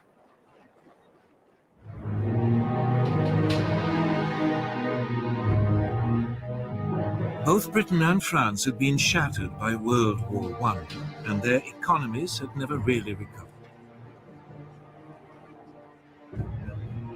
Both had witnessed waves of strikes and unrest. Both had suffered mass unemployment even before the Great Depression.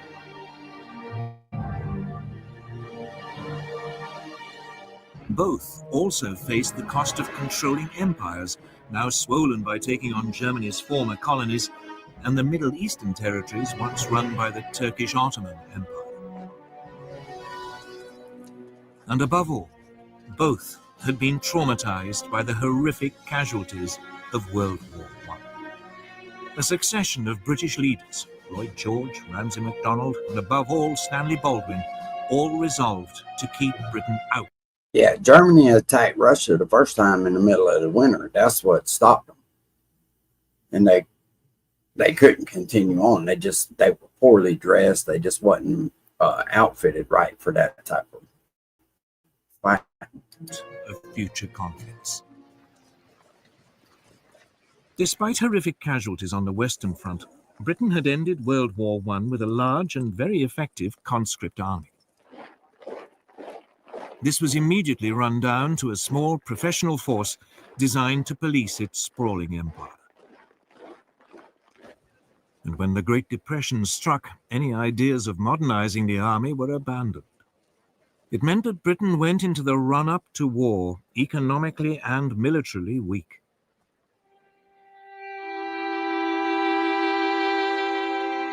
French losses during World War I had been even worse than the British.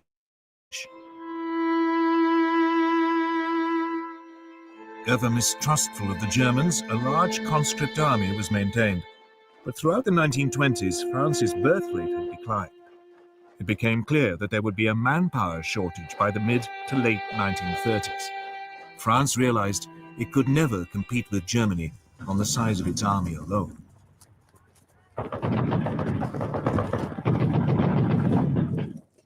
The solution was to adopt an entirely defensive mentality.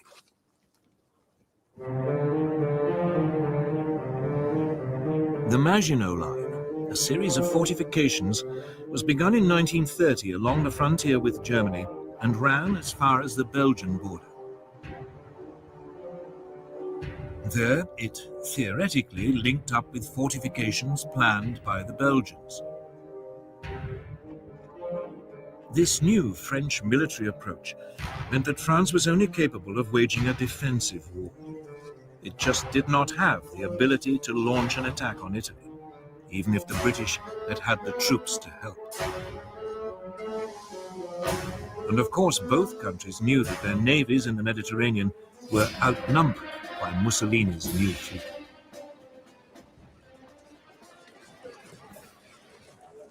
So when Italy conquered Abyssinia, it made sense for both powers to do nothing. It just seemed too remote, too much someone else's problem.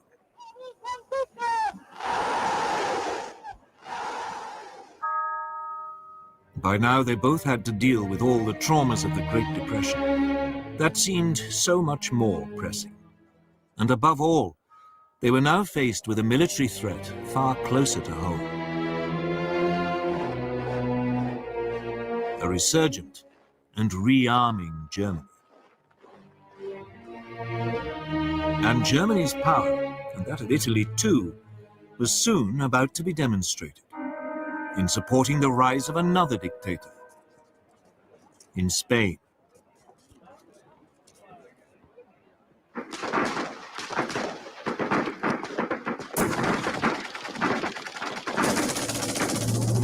In 1936, civil war erupted in Spain. It was exceptionally vicious, setting family against family, communist against fascist, believers against atheists. Damn, sounds about like what we got going on here right now, don't it? With everybody turning on everybody.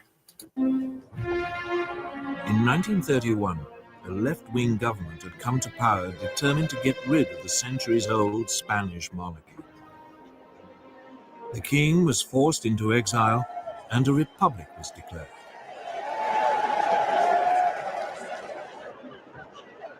In February 1936, the parties of the left combined in a popular front to take on the forces of the right in a general election. The Popular Front won narrowly. Even though its reform program was modest, the wave of strikes and land seizures led the right to fear that a communist takeover was inevitable.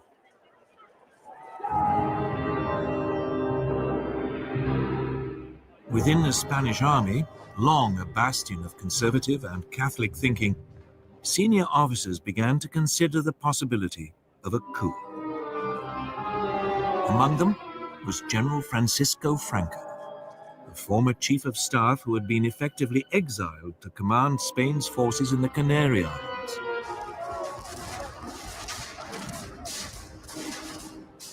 On July the 17th, 1936, the units of the army fighting guerrillas in Spain's colony in Morocco mutinied. The next day, Franco flew to join them, proclaiming a new nationalist movement which would save Spain from communism. Mainland garrisons now joined this revolt. The Popular Front responded by calling for volunteers to defend the Republic. Battle lines had been drawn. At first, Franco faced problems. He and his army were in North Africa, and he had to get across the Straits of Gibraltar back to Spain. So he turned to the one person he thought might help: Adolf Hitler.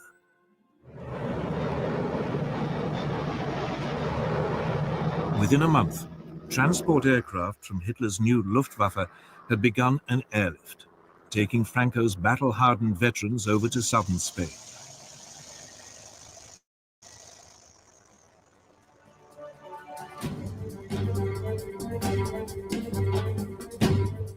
At this stage, the Republic still seemed to have the advantage.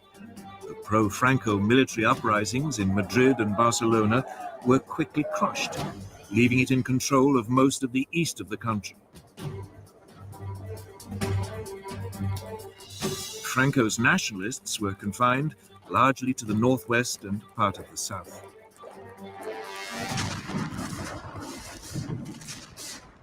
But the nationalist situation was transformed when Hitler and Mussolini started to pour in troops and weapons. The German dictator seized the opportunity to test his new equipment and expanding armed forces. The first Panzer tanks were sent, along with some 12,000 troops. And the Luftwaffe deployed its Condor Legion, with its ultra-modern new bombers and fighters.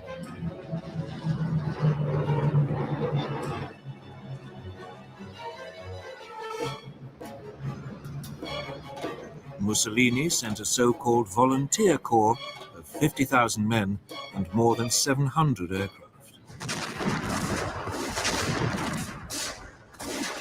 In vain did the Republicans appeal to Britain, France, and the Soviet Union for help.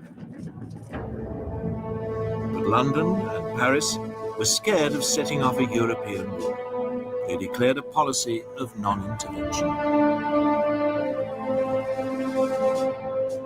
Cynically, both Germany and Italy signed up to this. But when it became obvious that they were still sending arms to the nationalists, Joseph Stalin, the Soviet leader, announced that he would help the Republic.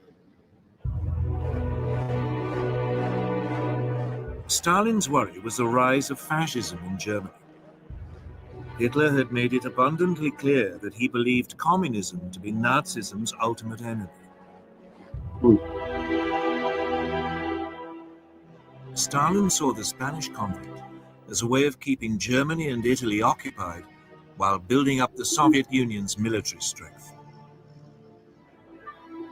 About 700 military advisors were sent, along with tanks and fighter aircraft. It was something, but no match for the support Franco had received. In fact, the largest source of outside help for the Republic didn't come from a country at all, but from volunteers, the International Brigades. About 30,000 left-wing Americans, British, French, and Germans signed up to fight in Spain.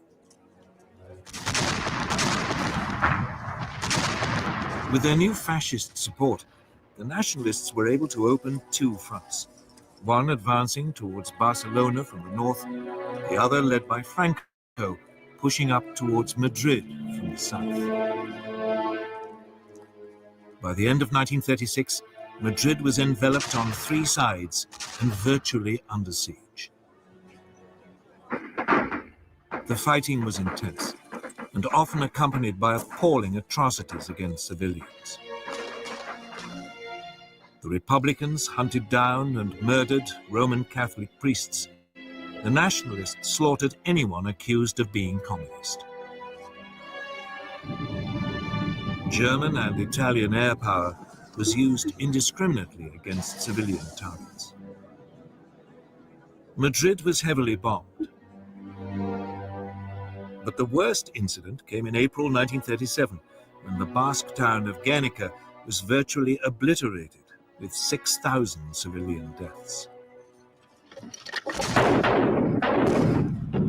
The area controlled by the Republic was steadily ground down.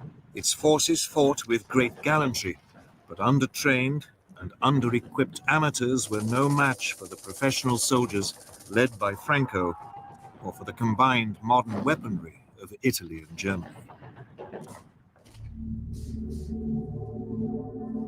As the war dragged on, the fighting around Madrid became a symbol of the left's determination not to be crushed by a fascist dictatorship. But behind the scenes, the Republican alliance was falling apart. The communists and socialists wanted to concentrate on winning a military victory. But the more idealistic anarchists and syndicalists saw the war as an opportunity for a mass revolution by the workers. These disagreements burst out into the open in May 1937. Fighting broke out in Barcelona between the anarchists and communists. It was a fatal weakening of the Republican cause. By the end of 1938, the nationalists had penned their enemy into a small enclave around Barcelona, and another stretching eastward from Madrid to the coast.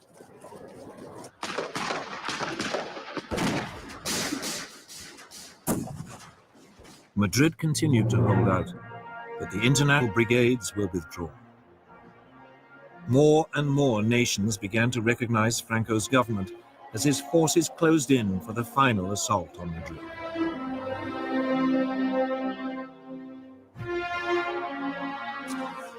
At the end of March 1939, his defenders, exhausted after nearly 3 years of fighting, the capital finally surrendered.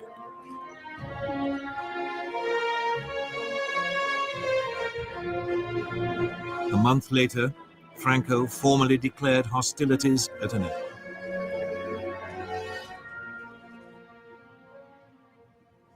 The scars of Spain's civil war took years to heal, and in some ways, they never have. Yeah, Chris. Internationally, Franco's victory over the Republic. Yeah, they were definitely fucking war criminals. proved a disaster. Hitler and Mussolini were confirmed in their belief that the democracies of Britain and France were impotent to resist any real pressure, while Stalin despaired of their willingness to confront fascism. Hitler in particular saw his way open to begin the aggressive policies outlined in Mein Kampf. Even before the Spanish Civil War ended, his armies were on the march.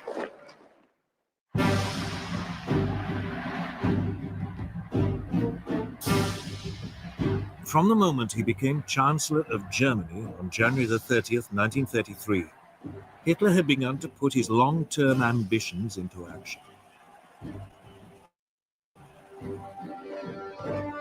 On February the 3rd, he told his top commanders that his ultimate aim was to conquer territory in the east and ruthlessly Germanize it.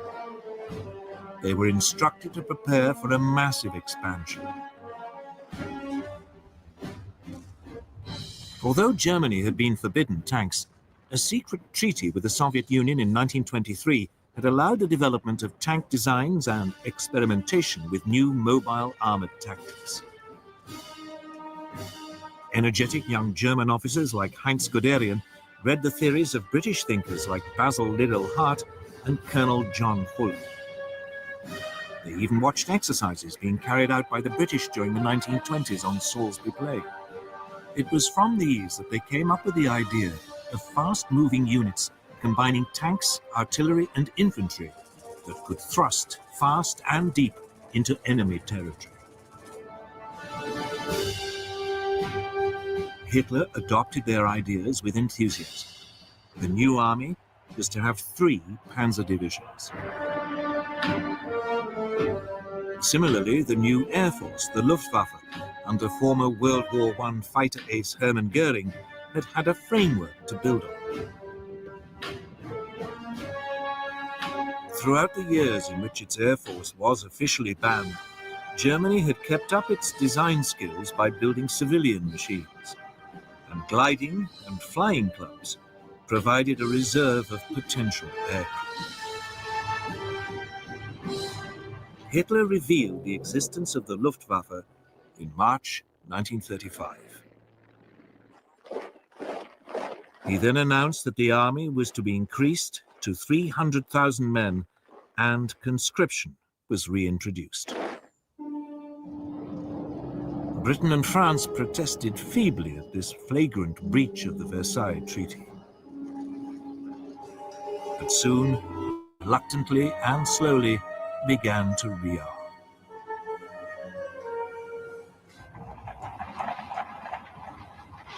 Until this point, Hitler had been modest in his goals. He had only taken back what was his, the Rhineland and Saarland. But now he had a grander target in mind, his homeland, Austria. In 1934, Austrian Nazis had attempted to seize power and unify the country with Germany. The Austrians, after all, spoke German. Yeah, them tanks were a game changer back then. They were fast, they were agile. Even if they had never been part of a German state. In February 1938, another Nazi plot was discovered. Austrian Chancellor Kurt von Schuschnigg protested to Hitler. Hitler responded by demanding that Austria stop mistreating the Austrian Nazis and unite with Germany. Die Jugend ist uns verschrieben und verfallen mit Naivität. Schuschnigg promptly called a referendum so that the Austrians could vote on whether to remain independent. But on March the 12th, 1938, the eve of the referendum, Hitler, fearing that it might produce the wrong result, sent in his troops.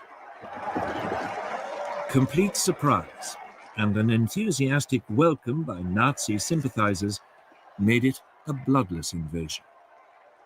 Hey, for those of you that keep up with Super, he's going to be live at 9 o'clock tonight. Y'all tune in over there. I think it'll be quite informative. Within hours, Hitler announced Austria's incorporation into the Third Reich. The sovereign nation had, for the first time, been subsumed into a greater Germany. Once again, the Western democracies failed to react. In the summer of 1938, he turned on his next prey, Czechoslovakia. A substantial German minority lived in the northwest of the country, an area known as the Sudetenland. These Sudeten Germans had been part of the old Austrian Empire, but had been cut off when Czechoslovakia was created in 1919. This was the time bomb that had started ticking at the signing of the Treaty of Versailles. Hitler encouraged Sudeten German demands for autonomy and then threatened the Czech government with force if it refused to agree. Undaunted, the Czech government ordered general mobilization and prepared to resist. The Czechoslovak army was large and well equipped, with formidable fortifications on its frontier with Germany. Hitler backed off. But then at the beginning of September, concerned that war might be imminent. Super 615, the dude that used to go live with Wade all the time. He got a thing about Tennessee accountability. And I know a lot of people's kept up with that drama and stuff. The British Prime Minister, Neville Chamberlain, decided to act as a peacemaker. He flew to meet Hitler twice. The Nazi dictator assured him that if he could have the Sudetenland, he would make no further territorial... Look at that gay-ass haircut fucking Hitler had back then. That motherfucker had one of them gay-ass haircuts. ...demands in Europe.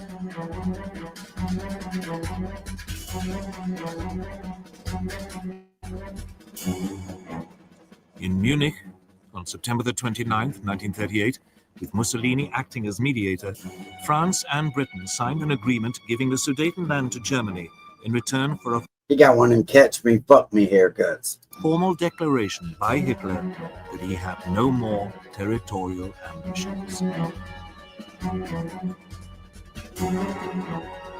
Chamberlain flew back to Britain waving the piece of paper, which he claimed guarantees peace in our time. And so, on October the 1st, German troops occupied the Sudetenland and seized the Czech frontier fortifications. Hitler now began sizing up his next target, Poland. Eine große Nation muss dauernd zusehen, wie gegen Recht und vertragliche Bestimmungen Angehörige des Blutes. Again, the nominal cause was a German minority marooned as a result of the Versailles Treaty.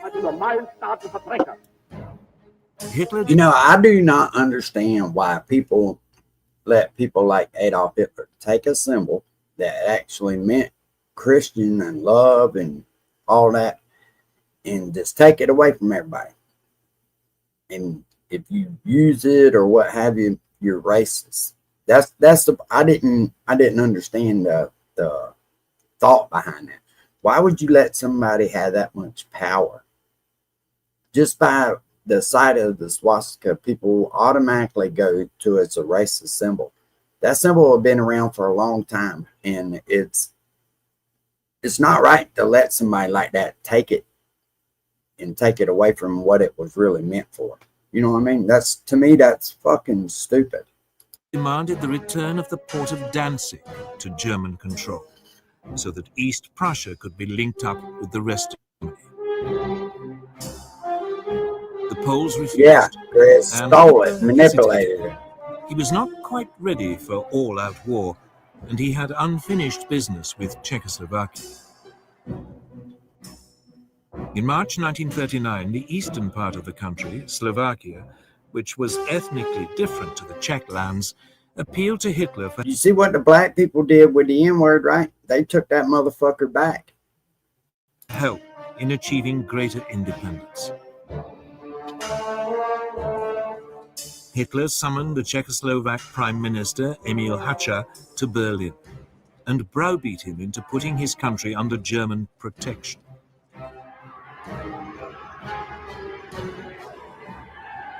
German troops now marched into the rest of Czechoslovakia, unopposed.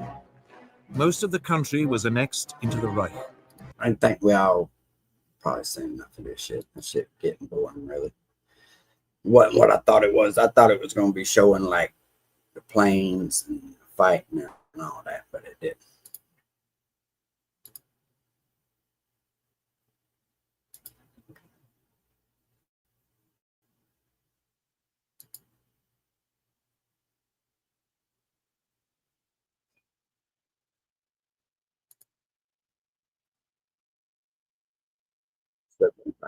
What else?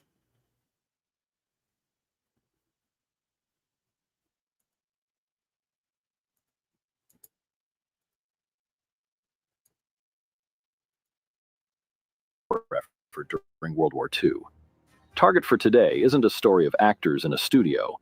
It's a gripping account of a real-life bombing mission, from the intense planning stages to the perilous flight over enemy territory. The film follows the men of the U.S. Army Air Force's 8th Air Force as they prepare for and carry out a daylight raid on industrial targets in Nazi Germany. We see the faces of real servicemen, pilots, the industrial targets in Nazi Germany. We see the faces of real servicemen, the pilots, the navigators, the gunners, all playing their own parts in this high-stakes drama. What makes this film so remarkable is its authenticity. Directed by William Keighley, Target for Today was filmed with unprecedented access to every level of the operation. You're in the briefing rooms, you're on the airfields, and you're in the skies with the B-17 and B-24 bombers. The combat footage is real, a stark reminder of the dangers these men faced. General Hap Arnold, the head of the Army Air Forces, called the missions depicted in the film the greatest strike ever, a testament to their importance in crippling the German war machine.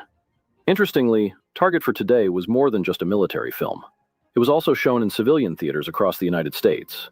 The goal was to bring the reality of the war home to the American people, and to encourage them to support the war effort by buying war bonds. It was a powerful piece of propaganda, but also a deeply humanizing look at the individuals who fought in the skies over Europe.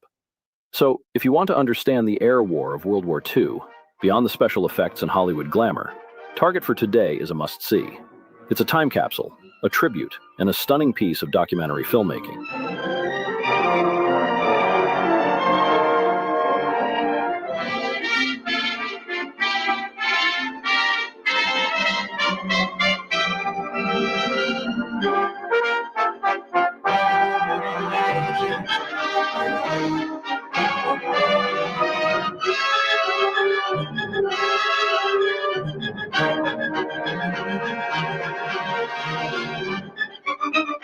Almost 3 miles below this formation of American flying fortresses, there lies Marienburg in East Prussia.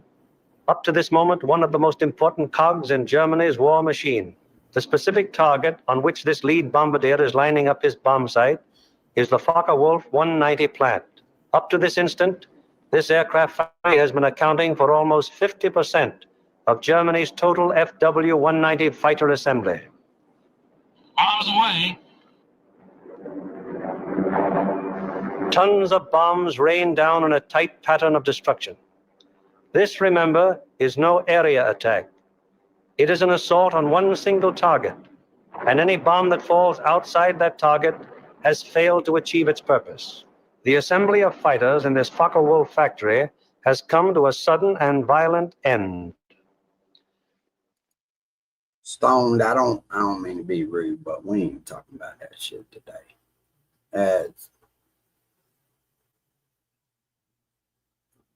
We ain't doing it today.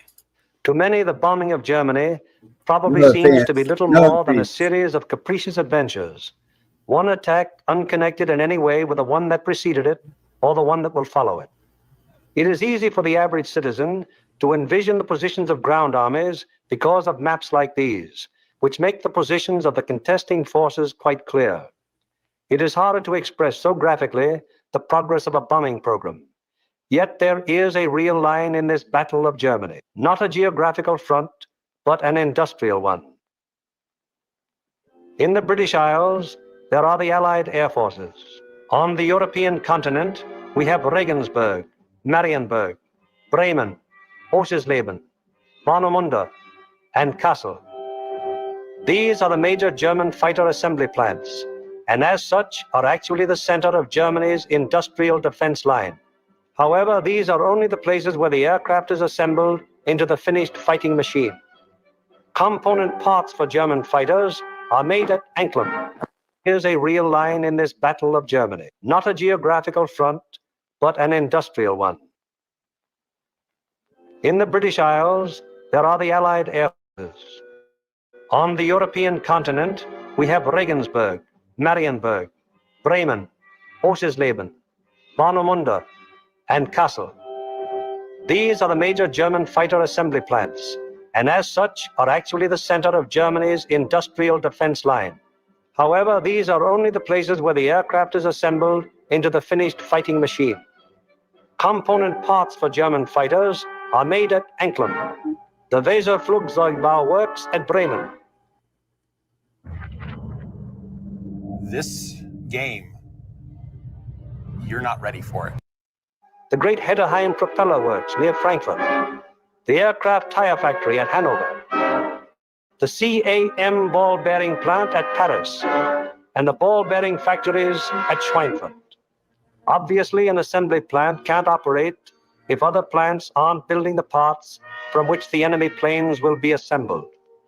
Hulst produced 29% of all German synthetic rubber production and is in fact responsible for 18% of our entire supply of rubber, natural or synthetic. At Bochum, there's a great steel plant producing high-grade aviation steel. Herøya, up in Norway, is a great producer of aluminum and magnesium, metals which figure importantly in aircraft production. At Ham, there are great railroad marshalling yards, having a capacity of 10,000 freight cars a day.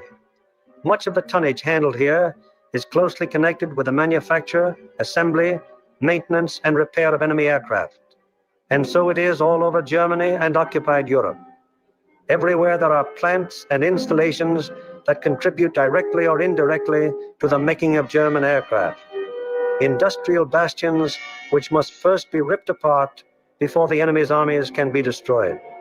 The smashing blows by the Allied air forces at Hulst, Herøya, Regensburg, Schweinfurt, Hanover, and Frankfurt have had the result of piercing the German industrial engine dropped off just 2 people to implement the battle sea lights. And the 8th is now the great treachery over Europe, where their Pleventines are continually in the air in an effort to know in advance what the weather will be over Europe and the United Kingdom. Men like this supply a major portion of the data from which 8 main weather maps of Europe and of the United Kingdom are drawn each day. In addition, there are 4 upper air maps and 8 maps of a miscellaneous classification.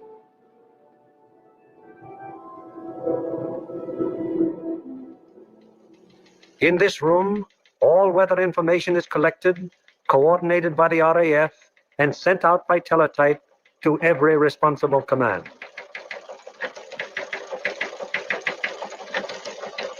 This is the weather section in the operations block at the Bomber Command. Here, the information gleaned from the weather stations is put together and correlated into weather maps. Accurate predictions must be made as to the direction and speed of the wind, downward and forward visibility, temperature, humidity, possible icing conditions, and probable atmospheric pressure at the bases, en route, and over the target.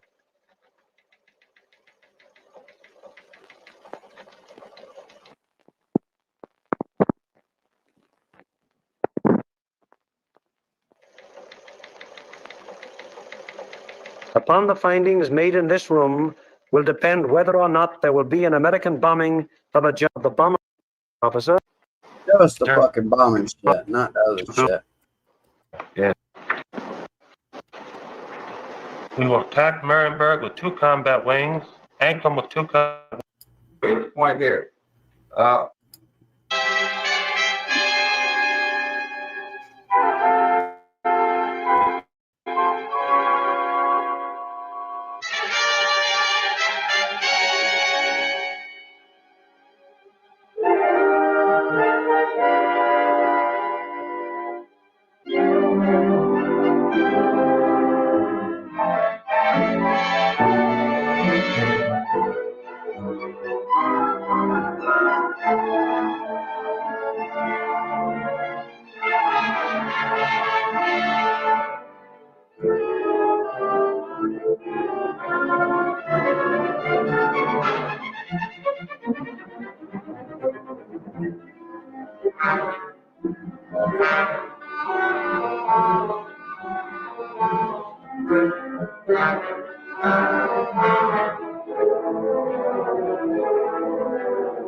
Fucking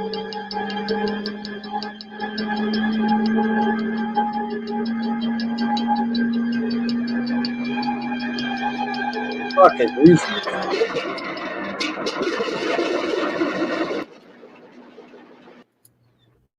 That fucking music sucks, man.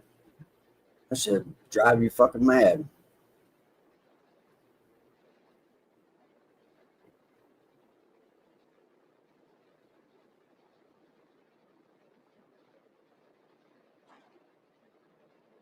On the perimeters of 20-odd fields of the 8th Air Force, more 400 forts and liberators. With their 4,000 crew members... I had to turn that shit down.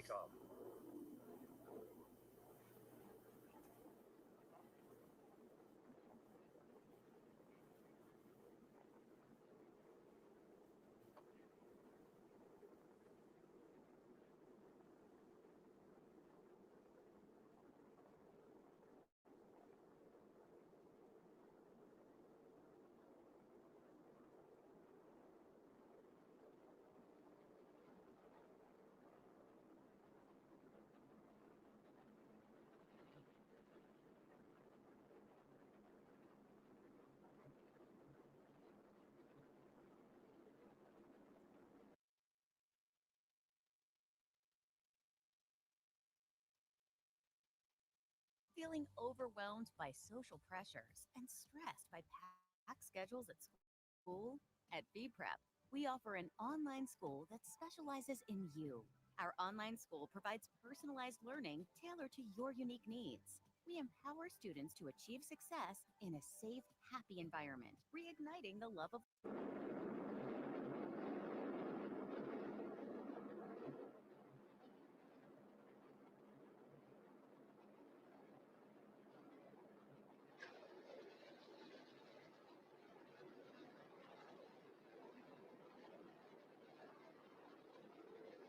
Yeah, them Spitfires are, yeah. They had a bunch of them that were interesting like that back then. The Bearcat, quite a few different fucking planes that they made. But imagine fucking knowing that you're loading up to go do that. I wonder what was running through them guys' mind when they were on that runway.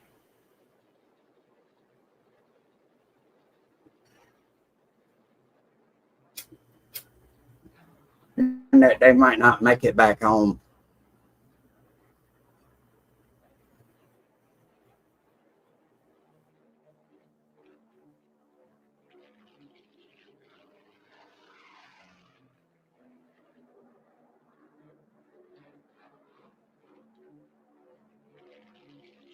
And if you was a pilot back then, you was the fucking man.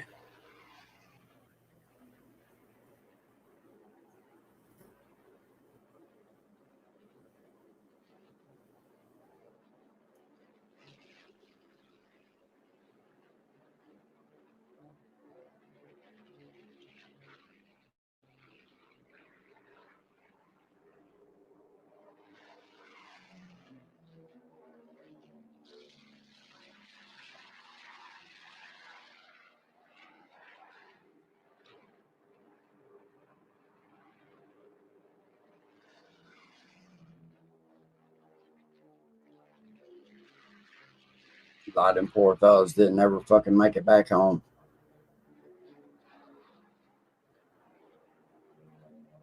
Very brave. Very fucking brave. Unfortunately, we don't breed them like that no more. Bunch of pussies these days. Of each squadron, upon becoming airborne, proceeds for about 90 seconds. It banks sharply to indicate its turning point, then goes into a slow left turn. Each successive plane in the element turns as soon as the pilot sees the plane in front of him turn. The element of 3 planes levels off at 1,000 feet and returns parallel to the takeoff runway at a distance of about 2 miles. Here the elements start to assemble into squadrons of 6. Continuing to circle the field, the squadrons then go to accomplished. The group now moves on to the combat wing assembly point. Here is how the group stacks up from the side. The group has a depth of 850 feet. This is how the group looks from above. In the lead squadron, the second element is flown with the nose of the leader slightly behind and to What are you doing, little buddy? Come in, get Papa help. first element. The lead Singing plane to at the Paul high Tower. The squadron princess in the tower wanted Homer to rescue her and let down her long hair. Close that door on your way out. I love you. The second element of the high squadron flies with the leader's nose just behind and Complain about every fucking thing, Lisa. Let's go look at something else, man. Let me stop sharing this for a second.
Shame. It's on fucking platforms. You really got videos on that you can watch.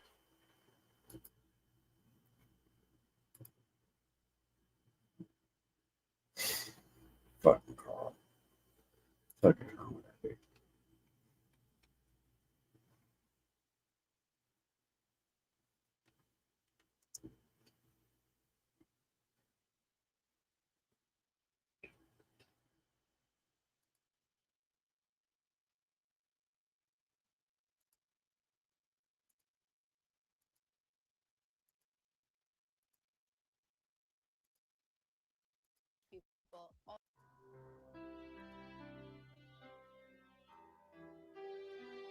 You see shit like this, you ain't got no fucking reason to complain about anything. This is sad as fuck.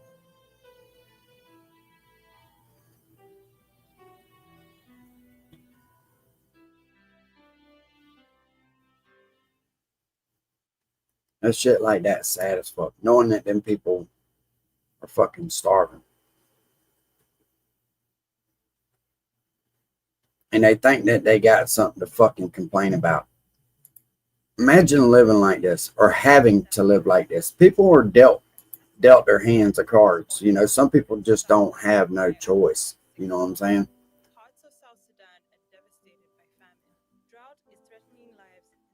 They live in fucking mud huts. And in this day and age, there's no fucking reason people should have to live like this. But people's greed, man. People's fucking greed. I refuse to participate in that shit. I really do. I fucking refuse.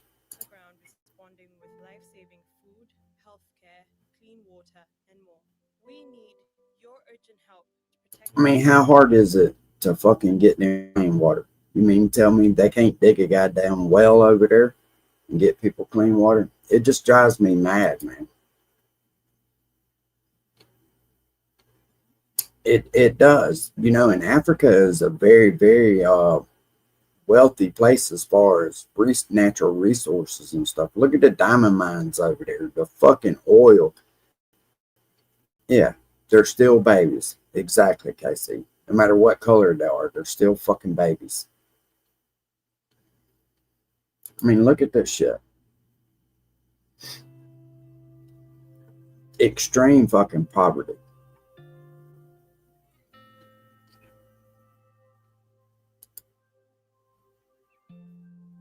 And you know what? I hate to say this, but like a lot of these countries that I've traveled to, there's trash everywhere. Just like that. All over. This is Joshua. He's hungry. Today, he's not eaten any food. literally nothing.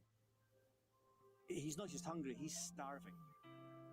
In all reality, Joshua will die of hunger-related disease, maybe not today, but not that too long in the future. He'll join the other 11,000 children who die daily of hunger-related diseases. Fucking sad, man. Now, Joshua... But all you do is you hear people fucking complain all day. Like this motherfucker right here.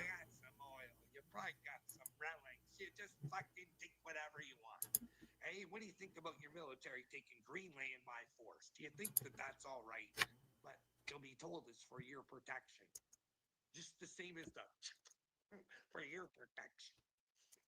We're going to try to call from that. And see how you do with God. Fuck. Get the fuck out of here, stupid. I think you're closeted. Hey, D, I think I'm not closeted. I think I'm right out in the open, telling you the way it is, bud. Hey, keep living in your fucking dreamland, and that'll become your nightmare, bud. I don't care anymore. I really Very idiot, Lisa. Very. Carl can be funny, though, at times, man. I don't hate Carl. I actually kind of like Carl. I don't think, There you go. thing is, Uncle Will wants to talk now. He wants to be friends on the back streets. But when he comes in here, he wants to be a dick. When he decides he doesn't want to be a dick in here, then I'll talk to him on the back streets. I won't record him. I won't fucking... But I won't hide what we talk about. Why would you do that? Hey? America first, I know, bud. InfoWar here, I know. I know. It's God first, you fucking... What's up, see? You're failing. You don't get it, dude. Checking on my cousin this morning. You just don't understand. I don't know. How much more clear can I put it? God should be first in your life. But because you got Satan, you want to back Satan. Satan is your president.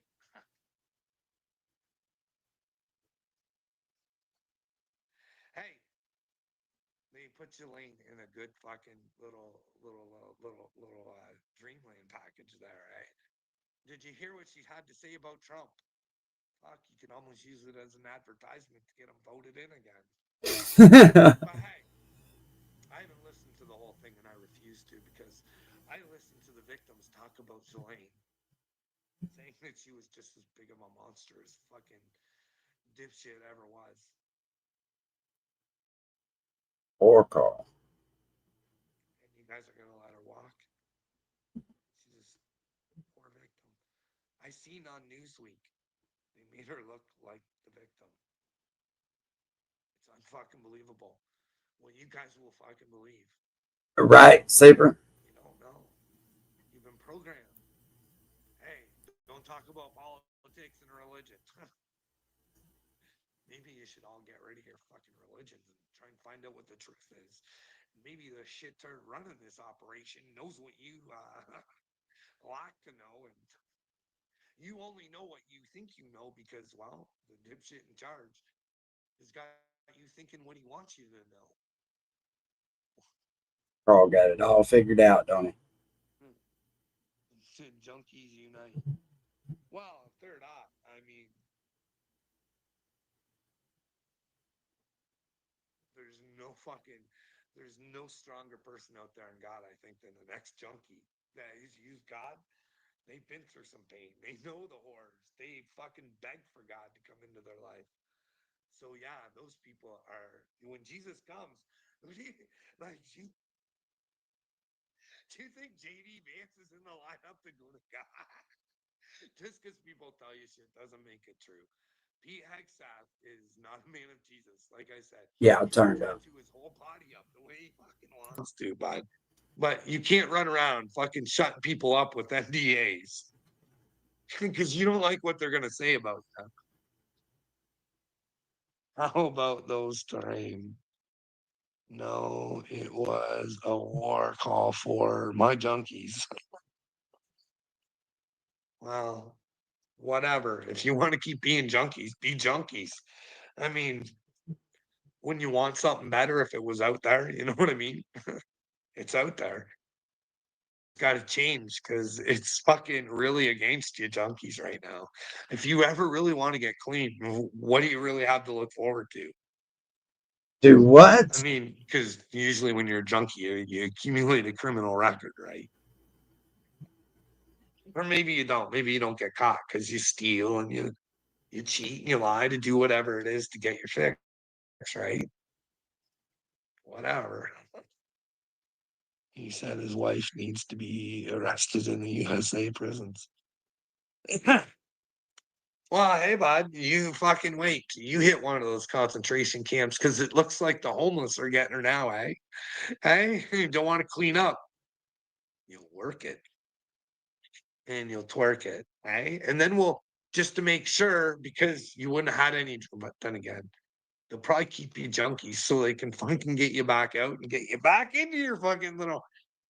Oh yeah, at The least problem with it Trump or says Humper, credit. eh? He doesn't want any hit any root causes. He doesn't want to fix that. He doesn't even know what a fucking root cause is. That fucking little twat waffle. Hey, your president's the fucking biggest loser that ever walked the face of the earth and thinks he's doing good with God. The art of the deal. Fucking what a clown show.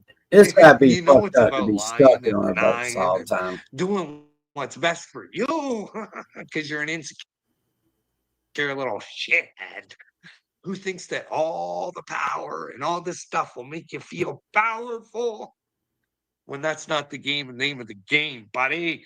Hey, jumper cables, that's not the name of the game. Jumper cables. You can accumulate shit all you want. You can Oh, get caught, Lord. but you got to try and be an you got to live in the truth. Some of You these got to try and fucking be an YouTube inspiration. You names. can't try and hurt others and keep yourself on top. If you want to stay on top, work your ass off to stay on top. Yeah, crawl like on the bottom. You don't get that, do you, buddy? Listen, your president bent the knee to America. Well, of course he did, bud.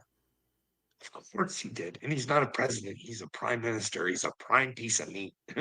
You know how Klaus Schwab says that he's penetrated the Canadian government? No, But Lisa, I'm pretty never, sure that he's never. penetrated Mark Carney. You know what I mean? It's not hard to get to the man. It's probably a setup. Like, if I was the leader, it would be fucking, Trump would be fucking begging for me to fucking stop. He'd attack me. That's what he'd do. He'd fucking attack me, and I'd only fucking use his own rules against him. That's all. You know what I mean? But he'd want to attack me because his little fifis would be hurt because his own game would be used against him because America is just not what he thinks it is. It's just not. You take away its killing machine. What is it? What threat is it? You take away the killing machine. Right? What threat are you? You're trying to turn everybody gay, for fuck's sakes. So is Canada, though. Why? Why? Why? Hey, come down, why? There's probably a little thing called the WEF. They have agendas, buddy. Now, you can go right on their website, little fella. You can go see who their sponsorees are, bud. All the biggest powerful groups in the world, buddy. All of them. BlackRock and Vanguard and all these little silly situations, you know, all those little corporations that, well, Epstein was involved with, bud. Like, you know, what are those?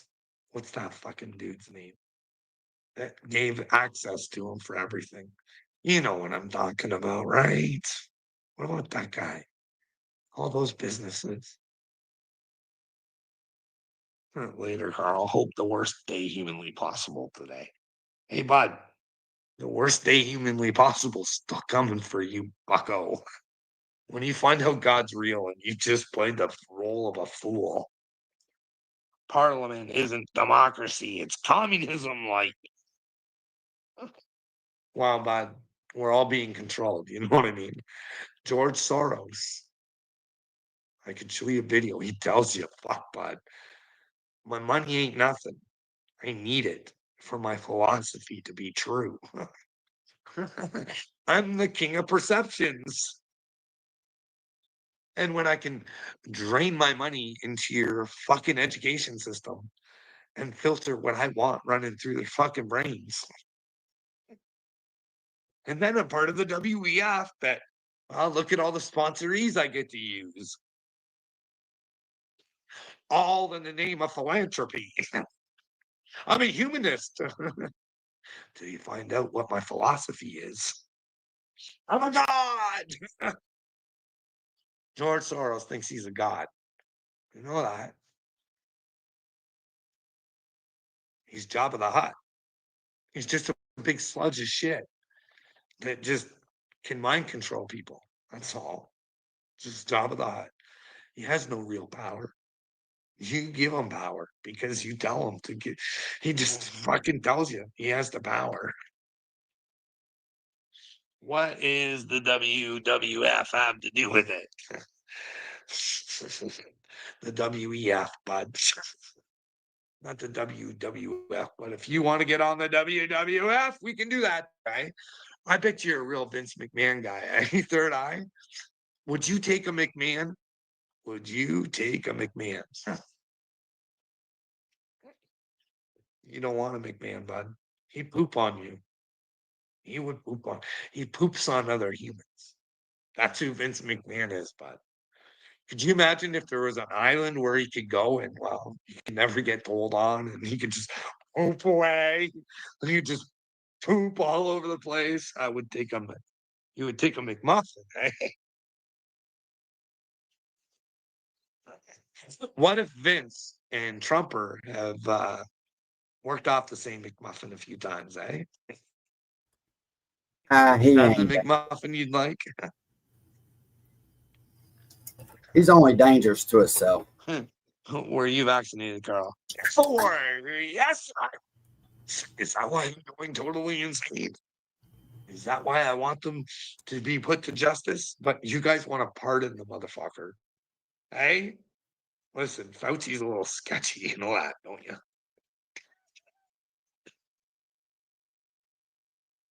There were people out there begging Fauci to sue them so they could get documents in the court to prove that these are just rumors and stuff.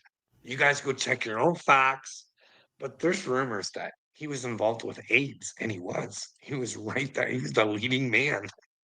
Hey, hey, do you know who looked over Fauci and what Fauci did? This is for real. This comes off your fucking real news. Fauci's wife. Yeah, it's great. Cool.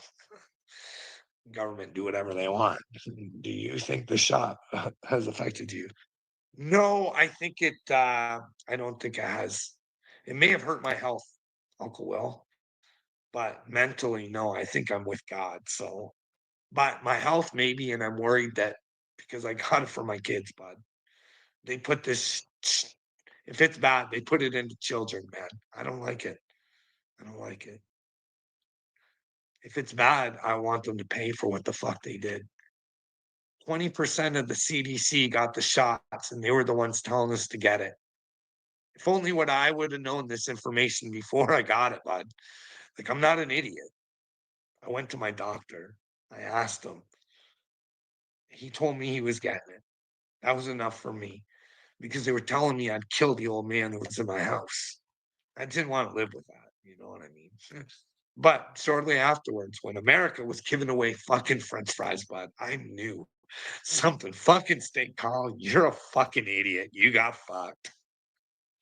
But I think it's all to, because I know that there's a lot of people that got it for that same reason. Fuck, they were mind controlled to think they had to do it for love. And anybody who didn't get it isn't loving. They're the evil fucking monster. You know what I mean? So, yeah, I lived through that. So I kind of see both sides of it. So, Carl, you're just regulating that what Alex Jones has already heard it before. Well, then where's Alex Jones's solutions. When do we come up with the solutions, Snaggy or Lord Voldemort? Hey, he was just as loony before the shot. Yeah, would you like to find out how loony I was before the shot? I could give you some numbers. You could ask some people, you know what I mean? People that worked for me, people that I say got fucked over. Ask them. I've never talked to them about it, so I just knew if I needed them for sport or something, if I ever did, that they would be there. And all I would ask, I would never ask them to say whatever. They just have to tell the truth. Hey, it's going to be a great day. When I get to vindicate myself of all these fucking lies that people have fucking put on me. Fuck, it'll be good. It'll leave a lot of fucking bullshit off my shoulders.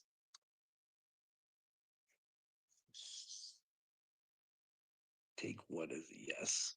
Hey, it's the creeping, laughing old man. I don't care what you guys think.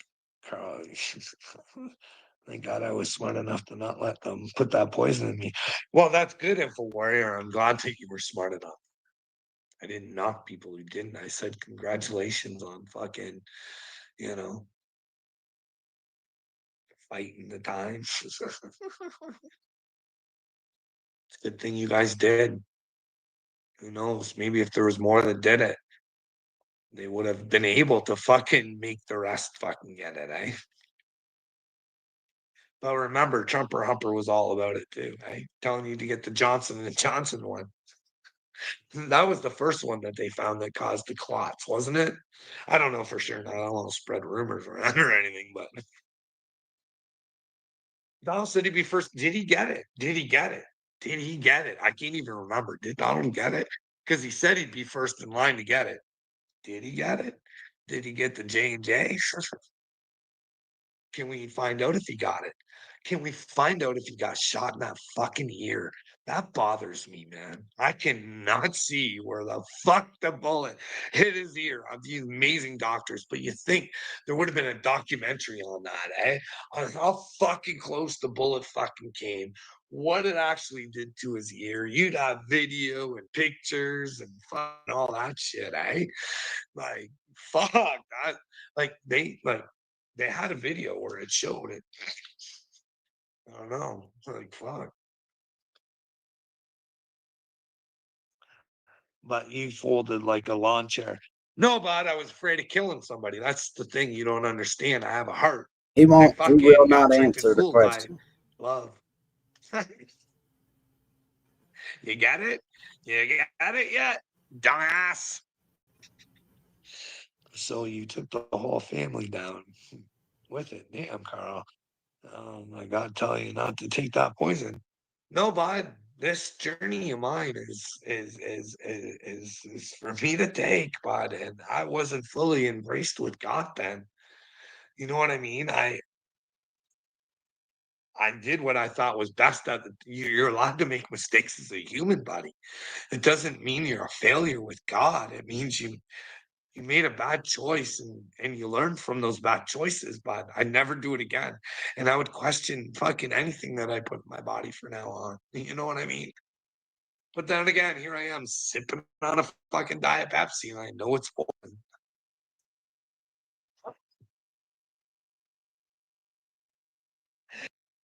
Fucking stupid. I think I may be chosen by God, Carl. Pure blood. Oh yeah. Okay. This pure blood shit. You guys can take your pure blood shit and fucking stick it up your asses. Because God tells you want to be a pure blood. Flow like water with spirit, bitch. You might end up with a blood clot. Hey, AD. Your shear's in the house, or fake your shear, one or the other. That mistake is something your kids will pay for the rest of their life. So yeah, I'd like to have justice for that, bud. I'd like to fucking. I didn't say with the rest of their life. I said get with justice their for life. my mistake. Someone tricked and fooled. You're correct, Uncle Will. I don't know why are you so bad. Why do you not see what I'm trying to do, bud? It was, hey, maybe it was all on purpose. Hey. What's up, Hillbilly?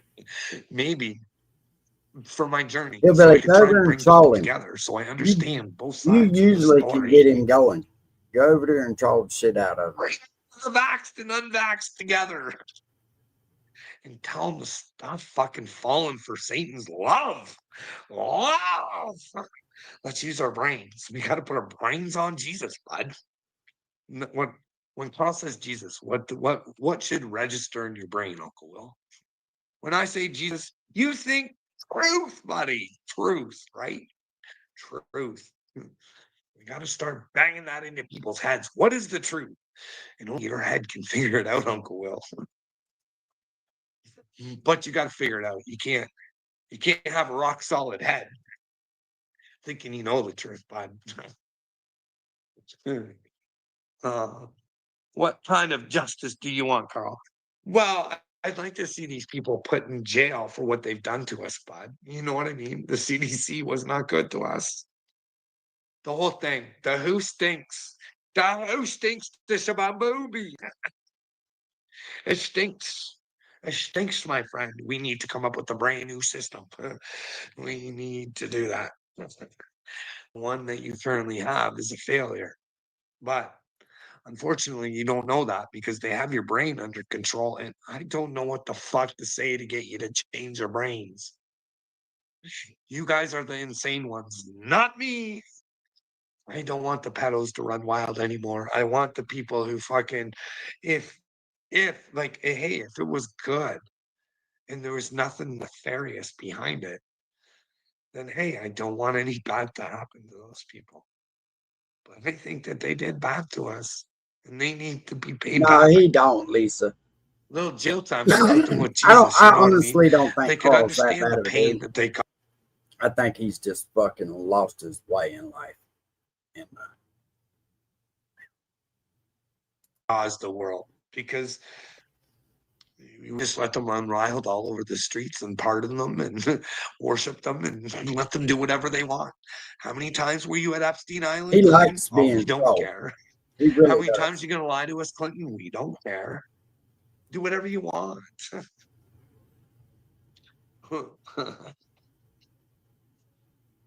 Oh shit.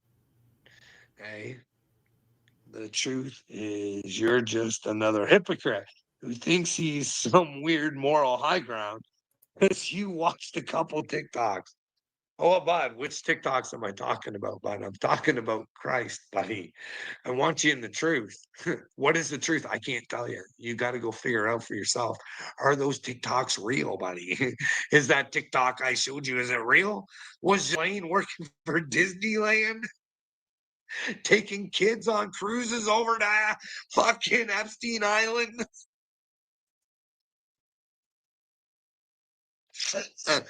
Johnny Johnson wants to pray for me. Yeah, go ahead, simpleton. Pray for me, bud. You need to pray for yourself like you have no idea, bud.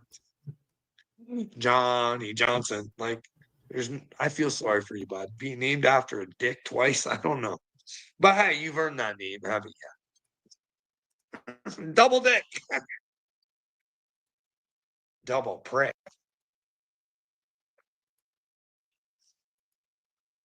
I bet you Gumptown will take you down for a lick, you. Clueless Canadian Carl. What's up, Josh? Hey, Billy, how's all the prayer going for you, Carl? Have you got any results? Yeah, I got you guys all recorded. This is a game I've been playing. Well, it's time to face the big boys now. Because little Satans, they got more power than the big ones do. You guys don't understand what the fuck you're hearing. Because you've been brainwashed not to hear it. But those motherfuckers, they know. They think they're big and powerful and they got big bad brains. They don't. 1 minute everybody's big and powerful, and then coming. nobody is. They This bought onto a bad motherfucker. system themselves. When they tried to hurt you, I just couldn't listen to him no more. There ain't but so much I can listen to Carl, to be honest with you.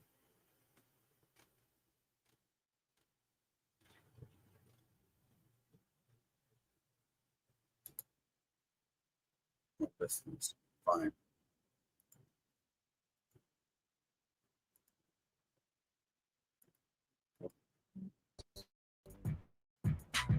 We're gonna need more napkins. Zaxby's giant chicken finger case. All right, we're gonna move along this time now. Here's a guy who's Bro, them fucking quesadillas are off the chain from Zaxby's. I don't know if anybody's had any of them, but that ranch one, woo. rather unusual. And I love people who are different, you know. When I say rather unusual, you'll know what I mean when you meet him, okay? We all love him here. Let's have a nice, warm reception for Sam Kinison, okay? Here we are, Sammy. Ah, there you are, baby. I love you, I love you. Well, like I said, I'm just trying to help. I'm trying to just do whatever I can for people. Like the World Hunger thing, the USA for Africa. Isn't that great? You guys hear the song? Nice song, isn't it? Beautiful. I'm like anybody else on the planet. I'm very moved by world hunger. I see the same commercials. Those little kids starving and very depressed. And I watch these things on TV and I see those commercials and I look at it and I go, God, how cruel, you know? To see a little kid out there and I go, fuck, you know, I know the film crew could give this kid a sandwich.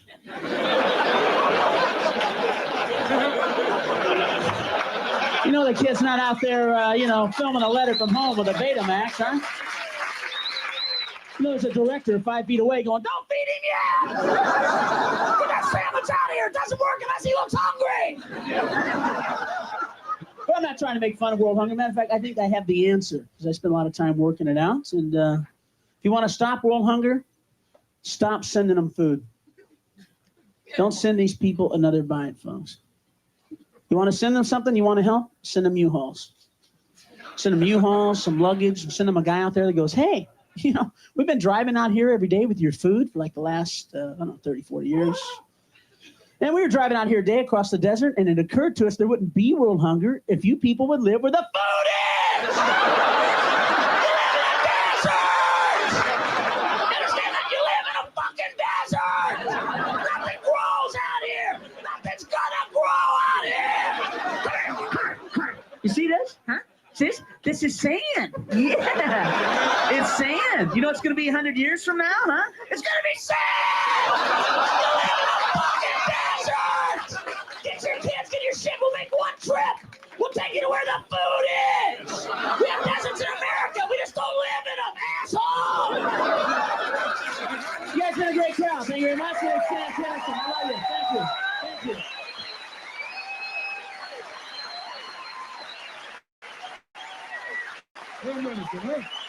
Oh, fucking Rodney Dangerfield and Sam. Boy, time's fucking flying.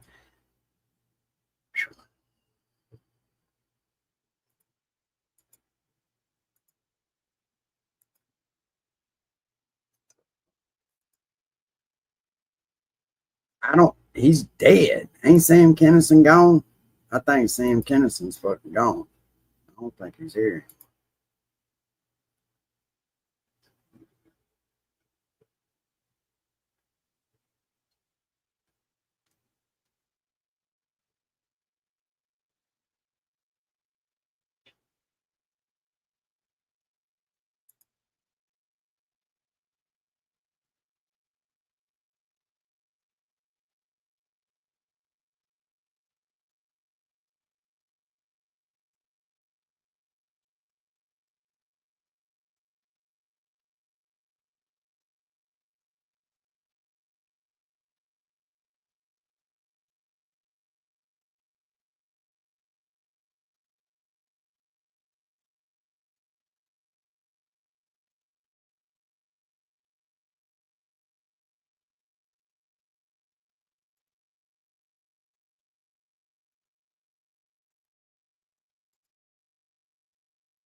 He's fucking in the ring, fucking flatline, bro.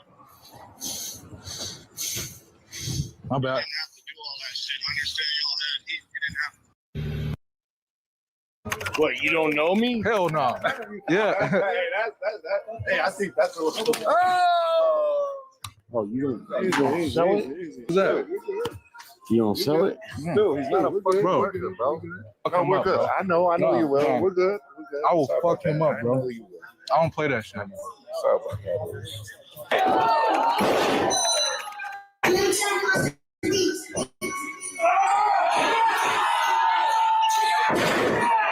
Hello?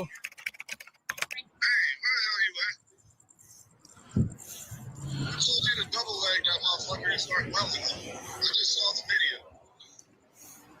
video. Shit pissed me off though, Andre. I understand that, but now they can't wake the nigga up. He's fucking in the ring, fucking flatline, bro. My bad. You didn't have to do all that shit. I understand y'all had heat. You didn't have to fucking take advantage. I'll call you back later. What, you don't know me? Hell no. I was wondering what the fuck was going on with that shit right there.